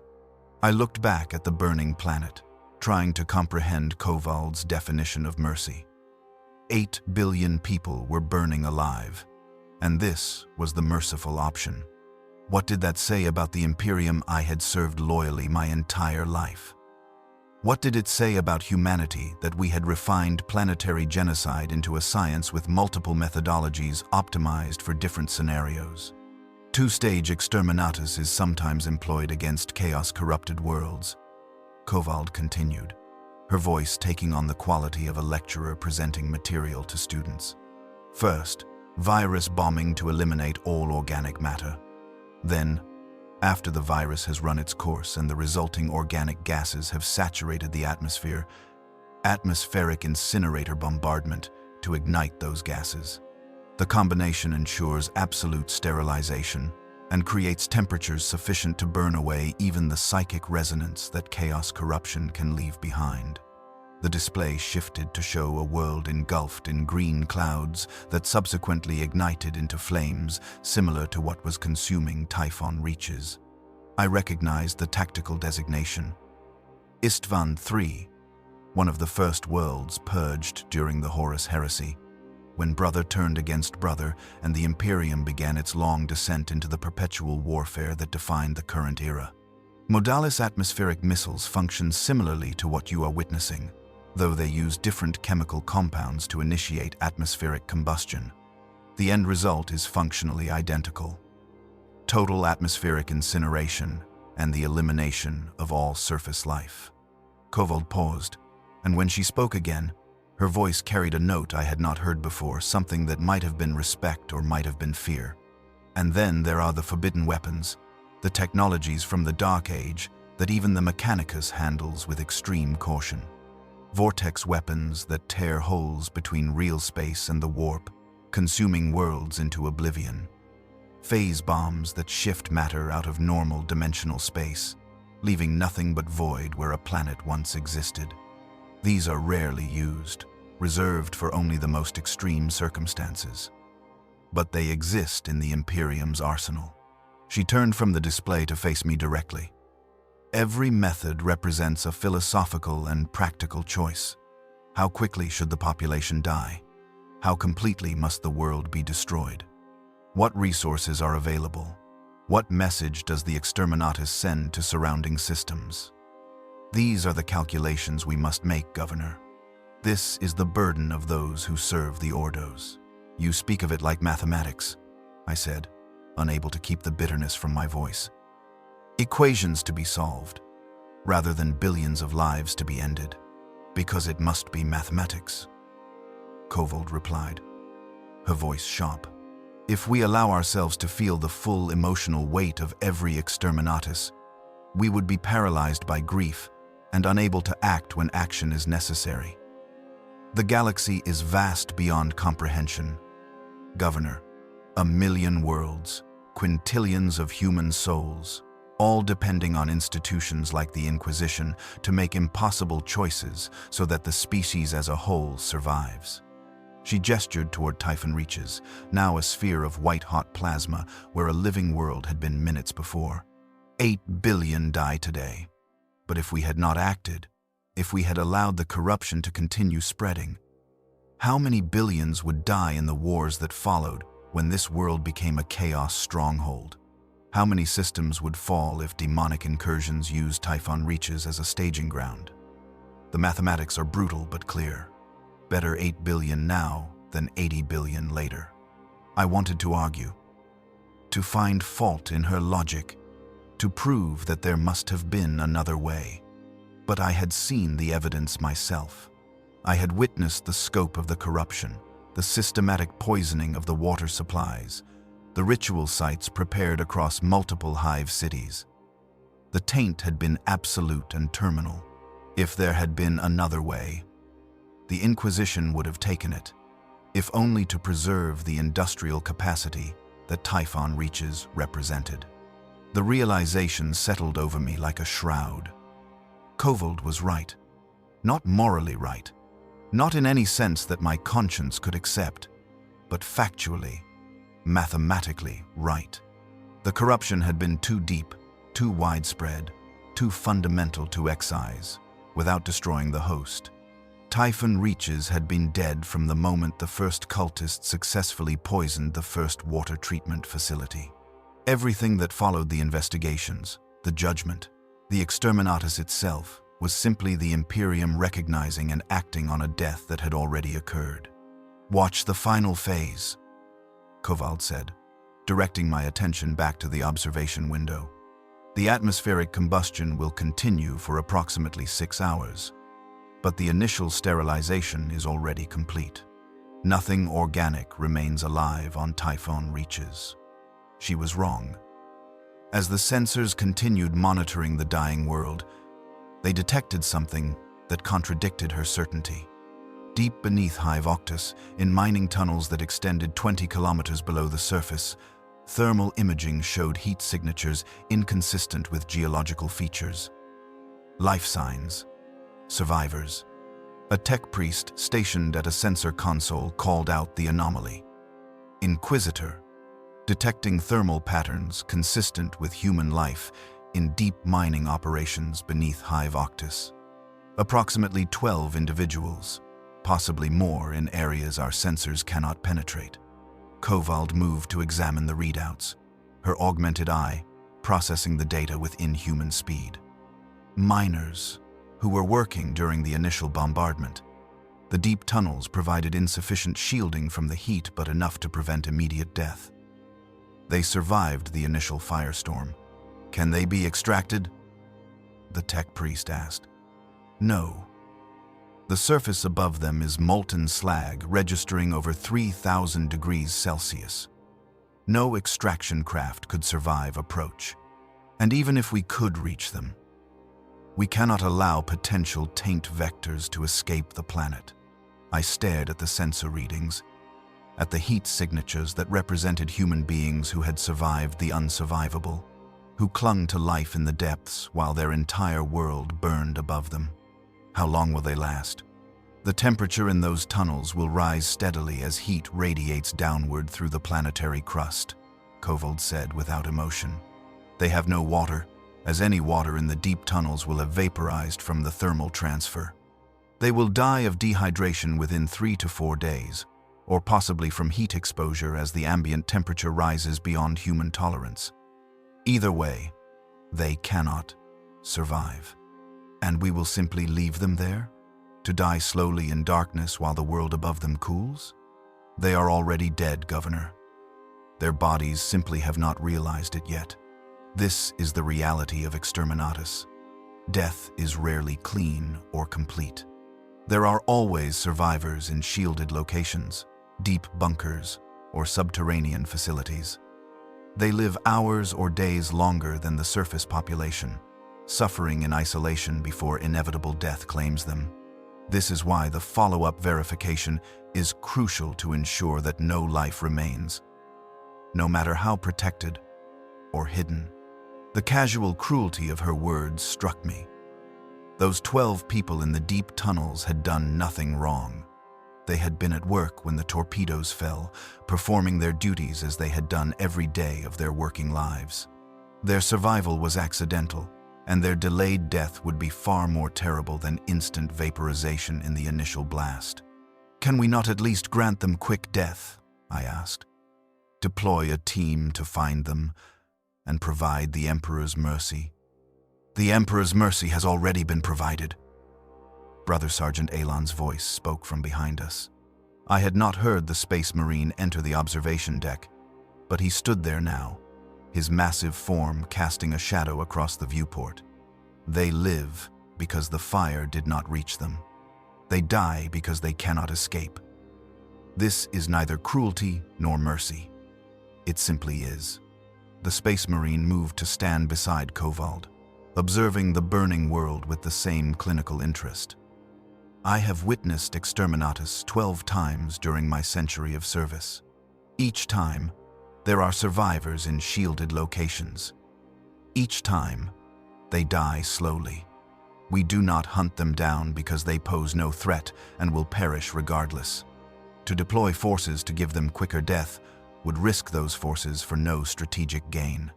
So we leave them to suffer because it is inconvenient to show mercy. We leave them because mercy is a luxury the Imperium cannot afford," Alon replied, his transhuman voice carrying absolute conviction. "Every ship, every soldier, every moment of time is a resource that must be allocated where it produces maximum strategic value. To expend resources providing comfort to those who will die regardless is to deny those resources to causes that might save lives elsewhere." He turned his helmet toward me, and though I could not see his face behind the ceramite, I felt the weight of his gaze. "You are learning the wrong lesson, Governor. You see cruelty where there is only necessity. You see suffering where there is only the inevitable result of strategic action. If you are to serve the Inquisition, you must learn to see as we see, with clarity unclouded by sentiment." "I am not Astartes," I said. "I cannot simply excise compassion from my mind."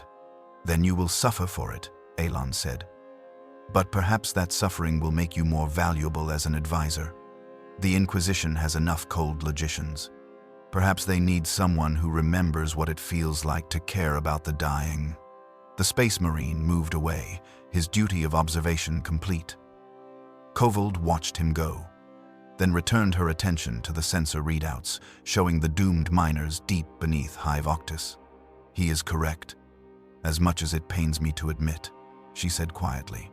"The Inquisition operates at the intersection of necessity and horror. We do what must be done while carrying the weight of what that means. If we become truly cold, truly without compassion, we risk becoming the monsters we fight. But if we allow compassion to stay our hands, we risk allowing corruption to spread." She moved to another display, this one showing fleet positioning and weapon status. "The bombardment will continue for another 4 hours to ensure complete atmospheric combustion. After that, we will maintain orbital position for 2 weeks, monitoring the planet for any signs of surviving life or residual warp taint. Once the world has cooled sufficiently and all sensors confirm total sterilization, we will depart and mark Typhon reaches as perdita in Imperial records. And then the Imperium moves on. The loss of one world is noted, mourned briefly if at all, and forgotten. Typhon reaches becomes another entry in archives that chronicle 10,000 years of warfare and sacrifice. In a century, few will remember it existed. In a millennium, none will know its name. The casual dismissal of 8 billion lives, of centuries of history and culture, of an entire world's existence reduced to a footnote in archives that might themselves be lost or destroyed in future conflicts. This, more than anything else, revealed the true scale of the Imperium's cold brutality. We were expendable not because we were hated or because we had failed some test of loyalty, but simply because we were one among millions, and the Imperium's attention was too divided to spare more than passing notice for our extinction. "Tell me about the other methods," I said, surprising myself. "All of them. If I am to serve in this capacity, I must understand the full scope of what Exterminatus means." Kovald nodded slowly, perhaps recognizing that my request represented acceptance of my new role. She moved to a command lectern and activated extensive archives. Holoprojectors displaying images and data from 100 different planetary destructions. Cyclonic torpedoes employ gravitometric warheads that destabilize a planet's tectonic structure, she began, showing images of worlds cracking apart like broken eggs. The bombardment targets key geological stress points, initiating chain reactions in the mantle that lead to planet-wide seismic destruction. This method is effective when the goal is to deny the enemy any salvageable infrastructure. A world destroyed by cyclonic torpedoes becomes an asteroid field. Nothing remains but shattered rock.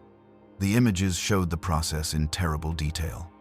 Continents breaking apart, oceans draining into massive rifts, the atmosphere venting into space as the planet's gravity well destabilized. Populations died not in seconds but over days, some from the initial impacts, others from subsequent environmental collapse, and the final survivors from the gradual loss of breathable atmosphere as their broken world could no longer retain it. Life-eater virus bombing uses biological weapons that consume all organic matter, Kovald continued, and the display shifted to show worlds covered in spreading clouds of sickly green mist. The virus is engineered to be universally lethal to carbon-based life. It infects on contact, breaking down cellular structures and converting them to combustible gases.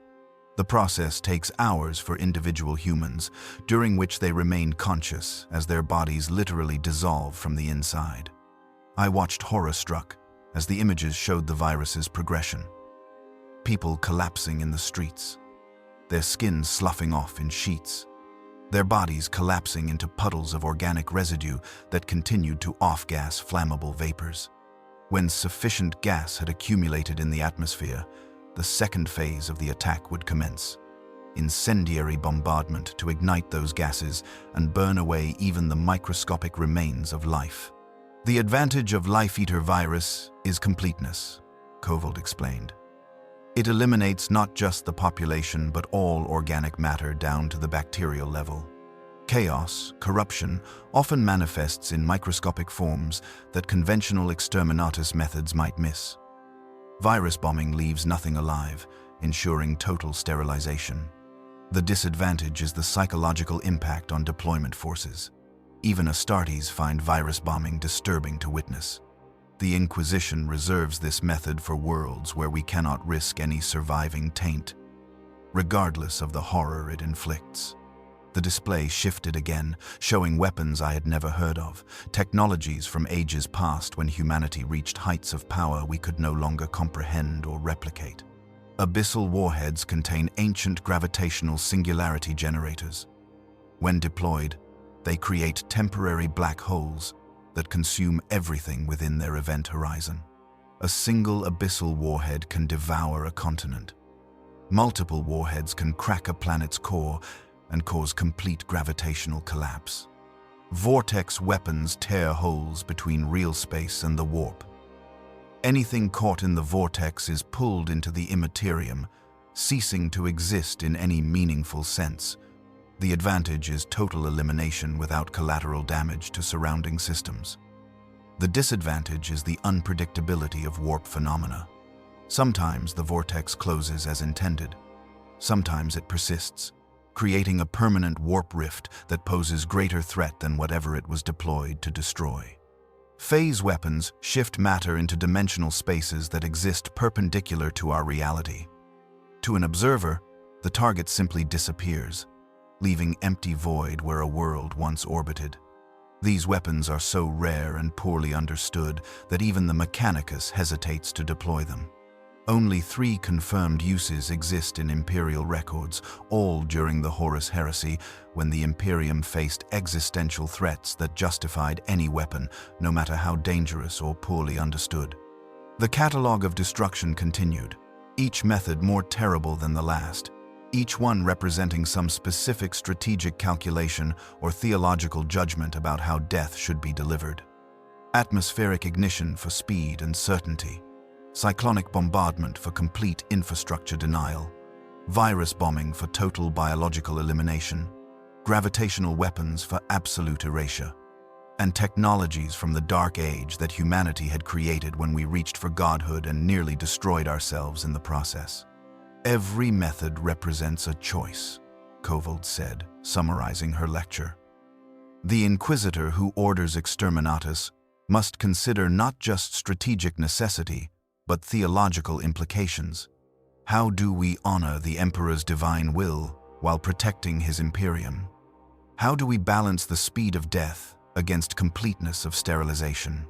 How do we account for the souls of those who die? Are they martyrs to be mourned, or tainted heretics whose deaths represent judgment? She turned from the displays to face me directly. These are the questions I must answer every time I investigate a world. These are the calculations that keep me awake during the few hours I allow myself rest. And these are the burdens you have accepted by agreeing to serve as advisor. You will help make these judgments, and their weight will never fully leave you. I looked at the burning sphere that had been Typhon reaches, at the sensor readouts showing the 12 miners dying slowly in the deep tunnels, at the archives displaying 100 dead worlds that had been sacrificed on the altar of imperial necessity. I understand, I said, and found that I meant it. Not acceptance, not agreement with the morality of Exterminatus, but understanding of the cold logic that made it necessary in a galaxy where humanity clung to survival by any means available. Good, Kovold said. Then watch the final phase. Your world's death is nearly complete. You should witness it fully. We stood in silence as the hours passed and Typhon reaches burned.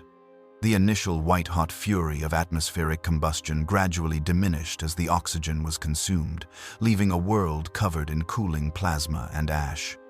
The oceans had boiled away completely, leaving vast basins of superheated rock that glowed dull red in the darkness. The continents were unrecognizable, their features erased by temperatures that had melted stone and vaporized metal. 6 hours after the first torpedo fell, the bombardment concluded. The fleet ceased fire and repositioned to monitoring orbit, sensors sweeping the dead world for any signs of surviving life or residual corruption. The readouts were uniform. Surface temperature still exceeding 1,000 degrees Celsius, but dropping steadily. No life signs detected anywhere on the planet. Atmospheric composition reduced to carbon dioxide and trace elements unsuitable for respiration. And deep beneath former Hive Octus, in tunnels that had briefly sheltered 12 humans from instant death, the thermal signatures finally went dark. The miners had lasted 7 hours after the initial bombardment, surviving long enough to feel the temperature rise degree by degree until the heat became unsurvivable. I hoped they had passed out before the end, that they died unaware rather than conscious of their slow roasting in darkness and isolation. Total sterilization confirmed, a tech priest announced from the sensor console. No life signs detected across the planetary surface or in any accessible subterranean locations. Typhon reaches his perdita. The Emperor's will is done. Mark it in the records, Kovold ordered. Typhon reaches, segmentum tempestus, subsector theta, lost to chaos, corruption, 987.M41. Population 8 billion. 200 million. Exterminatus, authorized by Inquisitor Hestia Kovald, of the Ordo Hereticus. Method: atmospheric incinerator bombardment. Result: complete sterilization achieved. May the Emperor have mercy on their souls. And just like that, my world became a statistic.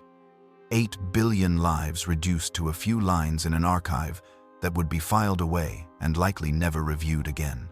The Imperium would note the loss of industrial capacity, adjust production quotas for surrounding worlds to compensate, and within a year the gap left by Typhon Reach's destruction would be filled by other worlds increasing their output. We would be forgotten.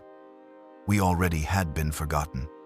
The Inquisitorial fleet was already preparing to translate back to warp, moving on to the next investigation, the next threat, the next world that might require judgment. Typhon Reach's death was complete, and the Imperium's attention had already moved elsewhere. I remained at the observation window long after Kovald had left to attend to other duties. I watched as the planet cooled, as the glow faded from angry red to dull brown, as the thermal sensors showed the temperature dropping toward merely scorching rather than instantly lethal. In a few weeks, the surface would be cool enough to permit landing for verification teams. They would walk across the ashes of my world, confirming that nothing survived, that no corruption remained, that death had been absolute and final.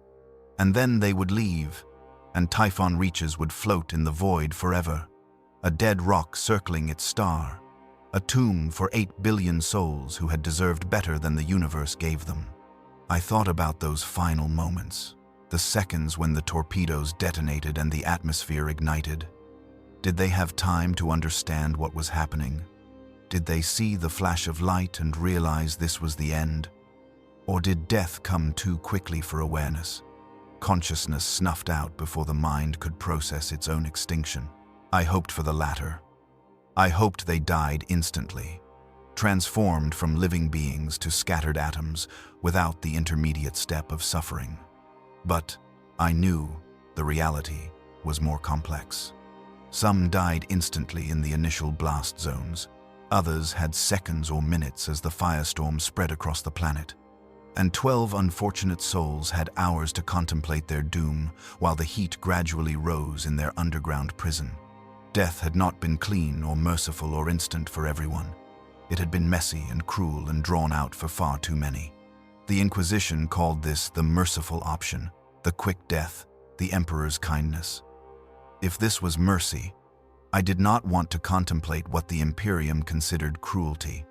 "It never becomes easier," Brother Sergeant Alon's voice said from behind me. The Space Marine had returned to the observation deck, standing in the shadows near the entrance. "I have witnessed 12 Exterminatus events. Each one was necessary. Each one was justified by tactical and theological analysis. Each one haunts me regardless." "Does it help?" I asked. "Believing they were necessary? It makes them possible to bear," Alon replied. "But I do not delude myself into thinking necessity equals justice. The galaxy is not just, Governor. It is brutal and uncaring, and we survive only through brutality of our own. The Emperor built his Imperium through warfare and maintains it through constant sacrifice. We are his instruments, and sometimes instruments must be used to terrible purpose." The Space Marine moved to stand beside me at the window, his massive armored form dwarfing my merely human frame. "My chapter maintains a memorial wall in our fortress monastery. On it are inscribed the names of 12 worlds we have witnessed fall to Exterminatus. We remember them not out of guilt but out of duty. Someone must remember the dead, must carry forward the knowledge of what their deaths purchased. That is why we record their names and teach each new generation of initiates about the cost of survival." "What good does remembering do?" I asked bitterly. "They are still dead. The galaxy still turns. The Imperium still demands sacrifice. Remembering ensures their deaths meant something beyond simple elimination of a tactical threat. It transforms extinction into sacrifice, random death into purposeful martyrdom. We remember so that their deaths serve not just immediate strategic needs, but long-term spiritual truths about what we fight for and what we are willing to pay to preserve it. Elan's helmet turned toward me, and I felt the weight of his transhuman gaze even through the ceramite. You will remember Typhon reaches, Governor. It will define every judgment you make, every world you help save or condemn. That is your burden and your purpose. Carry it well. The Space Marine departed, leaving me alone with the cooling corpse of my world. I stood at that window for hours more, watching as Typhon reaches faded from angry red to cold gray. Watching as the final heat dissipated into the void. Watching as everything I had known and loved transformed into dead rock that would orbit its star for billions of years as a memorial to Imperial necessity. And I understood, finally and completely, what it meant to be marked for Exterminatus. Not to die with your world, but to survive and carry the weight of its death forward. To become living testimony to the Imperium's cold brutality and desperate necessity. To bear witness so that others might learn from your failure and perhaps avoid repeating it. This was my purpose now. This was what I had purchased with my world's death. The knowledge, terrible and complete, of what the Imperium was willing to do to survive, and the burden of using that knowledge to save others from the same fate. The Eternal Vigilance translated to warp space 3 days after the bombardment, leaving Typhon reaches behind to cool in lonely silence. As the planet disappeared from view, swallowed by the distance and the warp's incomprehensible geometries, I felt something inside me die as well. Not my loyalty to the Imperium, though it was forever tainted by what I had witnessed. Not my faith in the Emperor, though I would question his mercy for the rest of my life. What died was the man I had been. The Governor, who believed in justice and protection, and the essential goodness of serving a cause greater than himself. That man burned with Typhon reaches, scattered to atoms in the firestorm that consumed his world. What remained was something else, something harder and colder and capable of making calculations that would once have been unthinkable.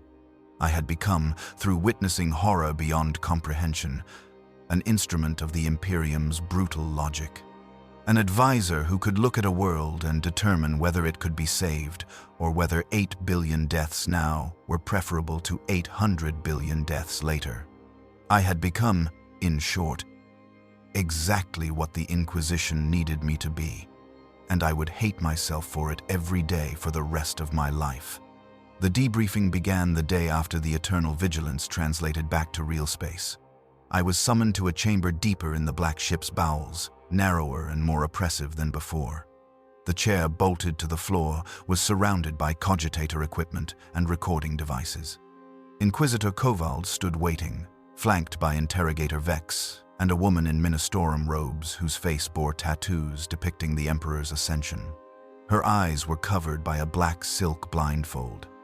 Yet she moved with perfect certainty. Confessor Juliana, Kovald introduced her. She will evaluate your psychological state following Exterminatus. Answer honestly. I sat, feeling restraints engage around my wrists and ankles. Not painful, but sufficient to prevent movement. Juliana moved to stand before me, her covered eyes somehow focusing on me with unsettling intensity. Maltheus Varn, you have witnessed the destruction of your world, and 8 billion deaths. Tell me what you feel. Empty, I said after searching for adequate words. As if the part that could feel appropriate emotions burned with the planet. I should feel guilt, grief, but there is only numbness and terrible understanding that it was necessary. You accept Exterminatus was necessary. I accept the corruption was terminal, and that allowing it to spread would have doomed more worlds. I accept sacrificing 8 billion to potentially save 80 billion. But accepting necessity does not mean I believe it was right, or just only the lesser of 2 unthinkable evils. Juliana nodded. Good. Those who feel nothing are broken or dangerous. Those who cannot accept necessity become paralyzed by guilt. You walk between these extremes. This is why you were preserved." She began pacing around the chair. "But understanding is not immunity from taint. You breathed corrupted air for months, consumed potentially compromised water, stood where rituals occurred. Physical taint may be minimal, but spiritual corruption is subtler." The interrogator found no taint. He found no corruption that had taken root. But corruption waits for weakness, doubt, despair. You have been given these in abundance. We must test whether your faith remains strong enough to resist when the enemy whispers. Vex moved forward, his silver mask reflecting my distorted face. "We will examine your dreams, unconscious thoughts, places you do not willingly visit. If taint exists, we will find it." The psychic probe was different this time, less gentle, more invasive. Where the initial examination sorted conscious memories, this dove into the substrate itself, dredging dreams and fears I had never fully formed. I experienced nightmare fragments. Typhon, reaches burning while I did nothing, my family denouncing me as traitor, standing before the Emperor and being found wanting. But something else lurked in those dreams, something new. A voice whispering suggestions that felt almost reasonable. The Imperium abandoned you. They killed your world to save themselves effort. Why serve those who showed such cruelty? The thoughts felt like mine, yet alien, as if something external had planted them disguised as my doubts. Vex withdrew suddenly, his hands trembling. There is something. Not corruption exactly, but exposure has left marks. Seeds that have not sprouted but could, given the right conditions. "Explain," Kovold demanded. "The corruption worked through environmental exposure. The governor's faith prevented it from taking root, but the attempt left scars. These create vulnerabilities. Can he serve? Yes, with precautions. Regular spiritual cleansing, constant monitoring, limited exposure to high corruption environments. The scars make him more vulnerable but also more sensitive to chaos presence. He will recognize corruption's signs sooner because he has felt its touch." Confessor Juliana spoke. "The wounded healer sees wounds others miss. Your weakness becomes strength if properly directed, but you must be vigilant. The enemy knows you now. When doubt comes, when whispers begin, recognize them and resist." She placed a warm hand on my forehead. "I will perform a ritual of warding. It strengthens natural defenses, but requires maintenance through daily prayer and confession. Neglect these, and protection fades." The ritual took hours. Prayers in unknown languages, blessed oils applied to forehead and hands, protective symbols inscribed with burning inks. I felt something shift in my perception, as if a veil had been placed between myself and forces I had not known I was exposed to. When complete, Juliana stepped back. "The ward is in place. You are as protected as mortal faith can make you. But remember, the strongest fortress is worthless if gates are opened from within. Your will must remain constant." The debriefing continued over following days as specialists examined me. A tech priest tested for mimetic corruption. An Arbite's interrogator questioned every decision I had made as governor. Through it all, Kovold observed, building a psychological profile. On the 7th day, she summoned me to her personal sanctum. The chamber was smaller than expected, almost intimate. One wall held devotional iconography, another displayed weapons. The third was covered in case files from previous investigations. Kovold sat behind a simple wooden desk, her power armor replaced by robes that somehow made her more intimidating. "The evaluations are complete. You are cleared for service with restrictions. You will accompany my retinue as advisor on corruption detection and planetary governance.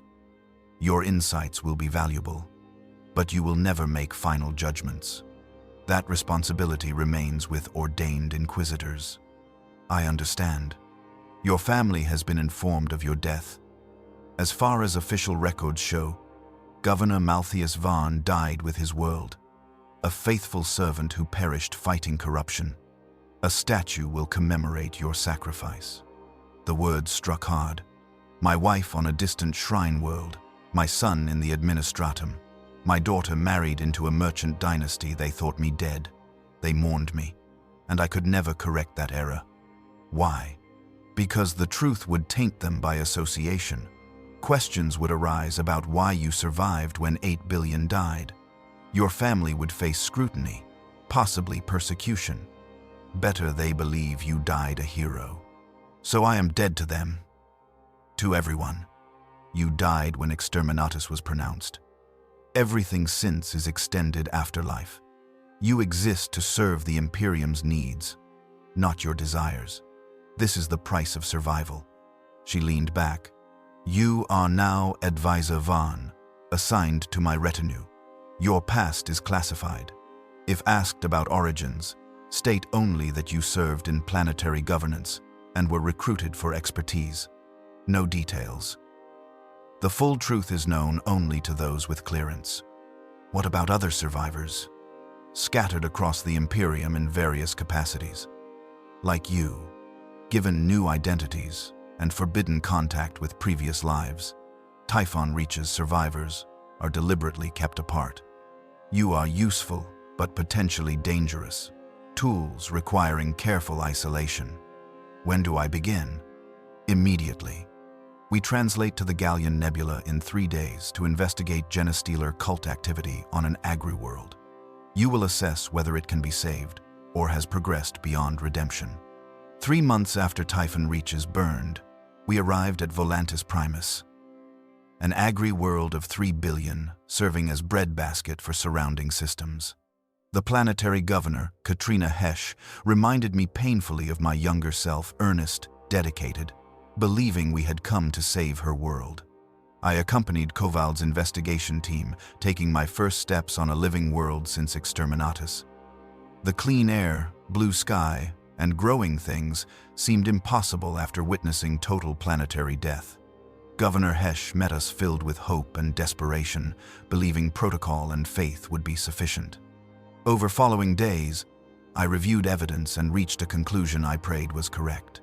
The corruption is significant, but containable, I told Kovald. Approximately 8% of population shows Genestealer taint, concentrated in 3 communes. Early-stage infection, detected and reported quickly. This is not Typhon Reaches. This world can be saved. You are certain? The critical difference is timeline. Typhon Reaches hid corruption for months. Volantis Primus reported within weeks. Speed makes the difference between salvation and damnation. Surgical elimination means 24 million deaths. I understand. 3 communes, complete purge with fire, brutal and traumatic. But 3 billion will live. And if you are wrong, then I bear that failure alongside Typhon Reaches. But evidence supports salvation. Let my world's death mean something. Let it purchase the rescue of worlds that act quickly enough. Kovald considered, then nodded. We proceed. But you oversee operations personally. If this world falls despite your recommendation, the blood is on your hands. I accept that burden. The purges took 6 days. 24 million people died, their bodies burned, homes razed, existence erased. Governor Hesh watched in horror. This is salvation? She asked. No, I replied. This is survival. 3 billion live because 24 million died. Be grateful we caught it early enough. Months of monitoring followed. The world remained clean. 1 year after arrival, Kovald declared Volantis Primus stable. Hesh requested private audience before our departure. You saved 3 billion people, she said. How do you bear that weight? How do you make such judgments and continue functioning? You do not bear it. It bears you. The weight crushes something inside that can never be repaired. You become someone who can make calculations humans were never meant to make. And you continue because the alternative is allowing more worlds to die. Is duty alone enough? It has to be, because there is nothing else. We departed that evening. I watched 3 billion lights continue to shine because 8 billion had been extinguished. Kovold found me at the observation port. Your first success. How does it feel? Like failure postponed rather than prevented. Your world died so you could learn to save others. You have begun fulfilling that purpose. Satisfaction seems inappropriate when built on corpses. Then call it meaning. Your suffering serves a purpose. Your burden purchases something of value. In the Imperium, meaning is the highest reward we can hope for. I remained watching the warp's incomprehensible geometries. Somewhere, Typhon reaches orbited as a dead cinder. Somewhere else, Volantis Primus thrived because I had recognized the signs early enough. The mathematics favored my existence. The galaxy was marginally better because I survived when billions died. This brought no comfort, but it brought meaning. And in the grim darkness where there is only war, meaning is the only currency that matters. I would carry my burden and use it to save what could be saved, condemn what must be condemned, and transform Typhon Reach's death into lessons that purchased otherworld survival. This was my purpose. This was my penance. This was what it meant to survive Exterminatus while your world burned. 10 years have passed since Typhon Reaches burned. I have investigated 43 worlds in that time. 28 were saved through brutal intervention. 15 required Exterminatus. I have overseen the deaths of 12 billion people through targeted purges and total planetary destruction. I have saved an estimated 200 billion through early detection and merciless response. The mathematics favor my existence. The galaxy is marginally better for my survival. When 8 billion died. This should comfort me. It does not. Every night, I dream of a burning world. Every morning, I wake and continue the work. This is what it means to be marked by Exterminatus. Not to die with your world, but to survive and bear witness. To carry the weight of billions and use it to save billions more. The Emperor does not protect. The Emperor demands. And I, Maltheus Varn, survivor of Typhon Reaches, will meet that demand until death finally grants me the peace my world was denied. This is my duty. This is my penance. This is my purpose. The galaxy burns. I ensure it burns selectively.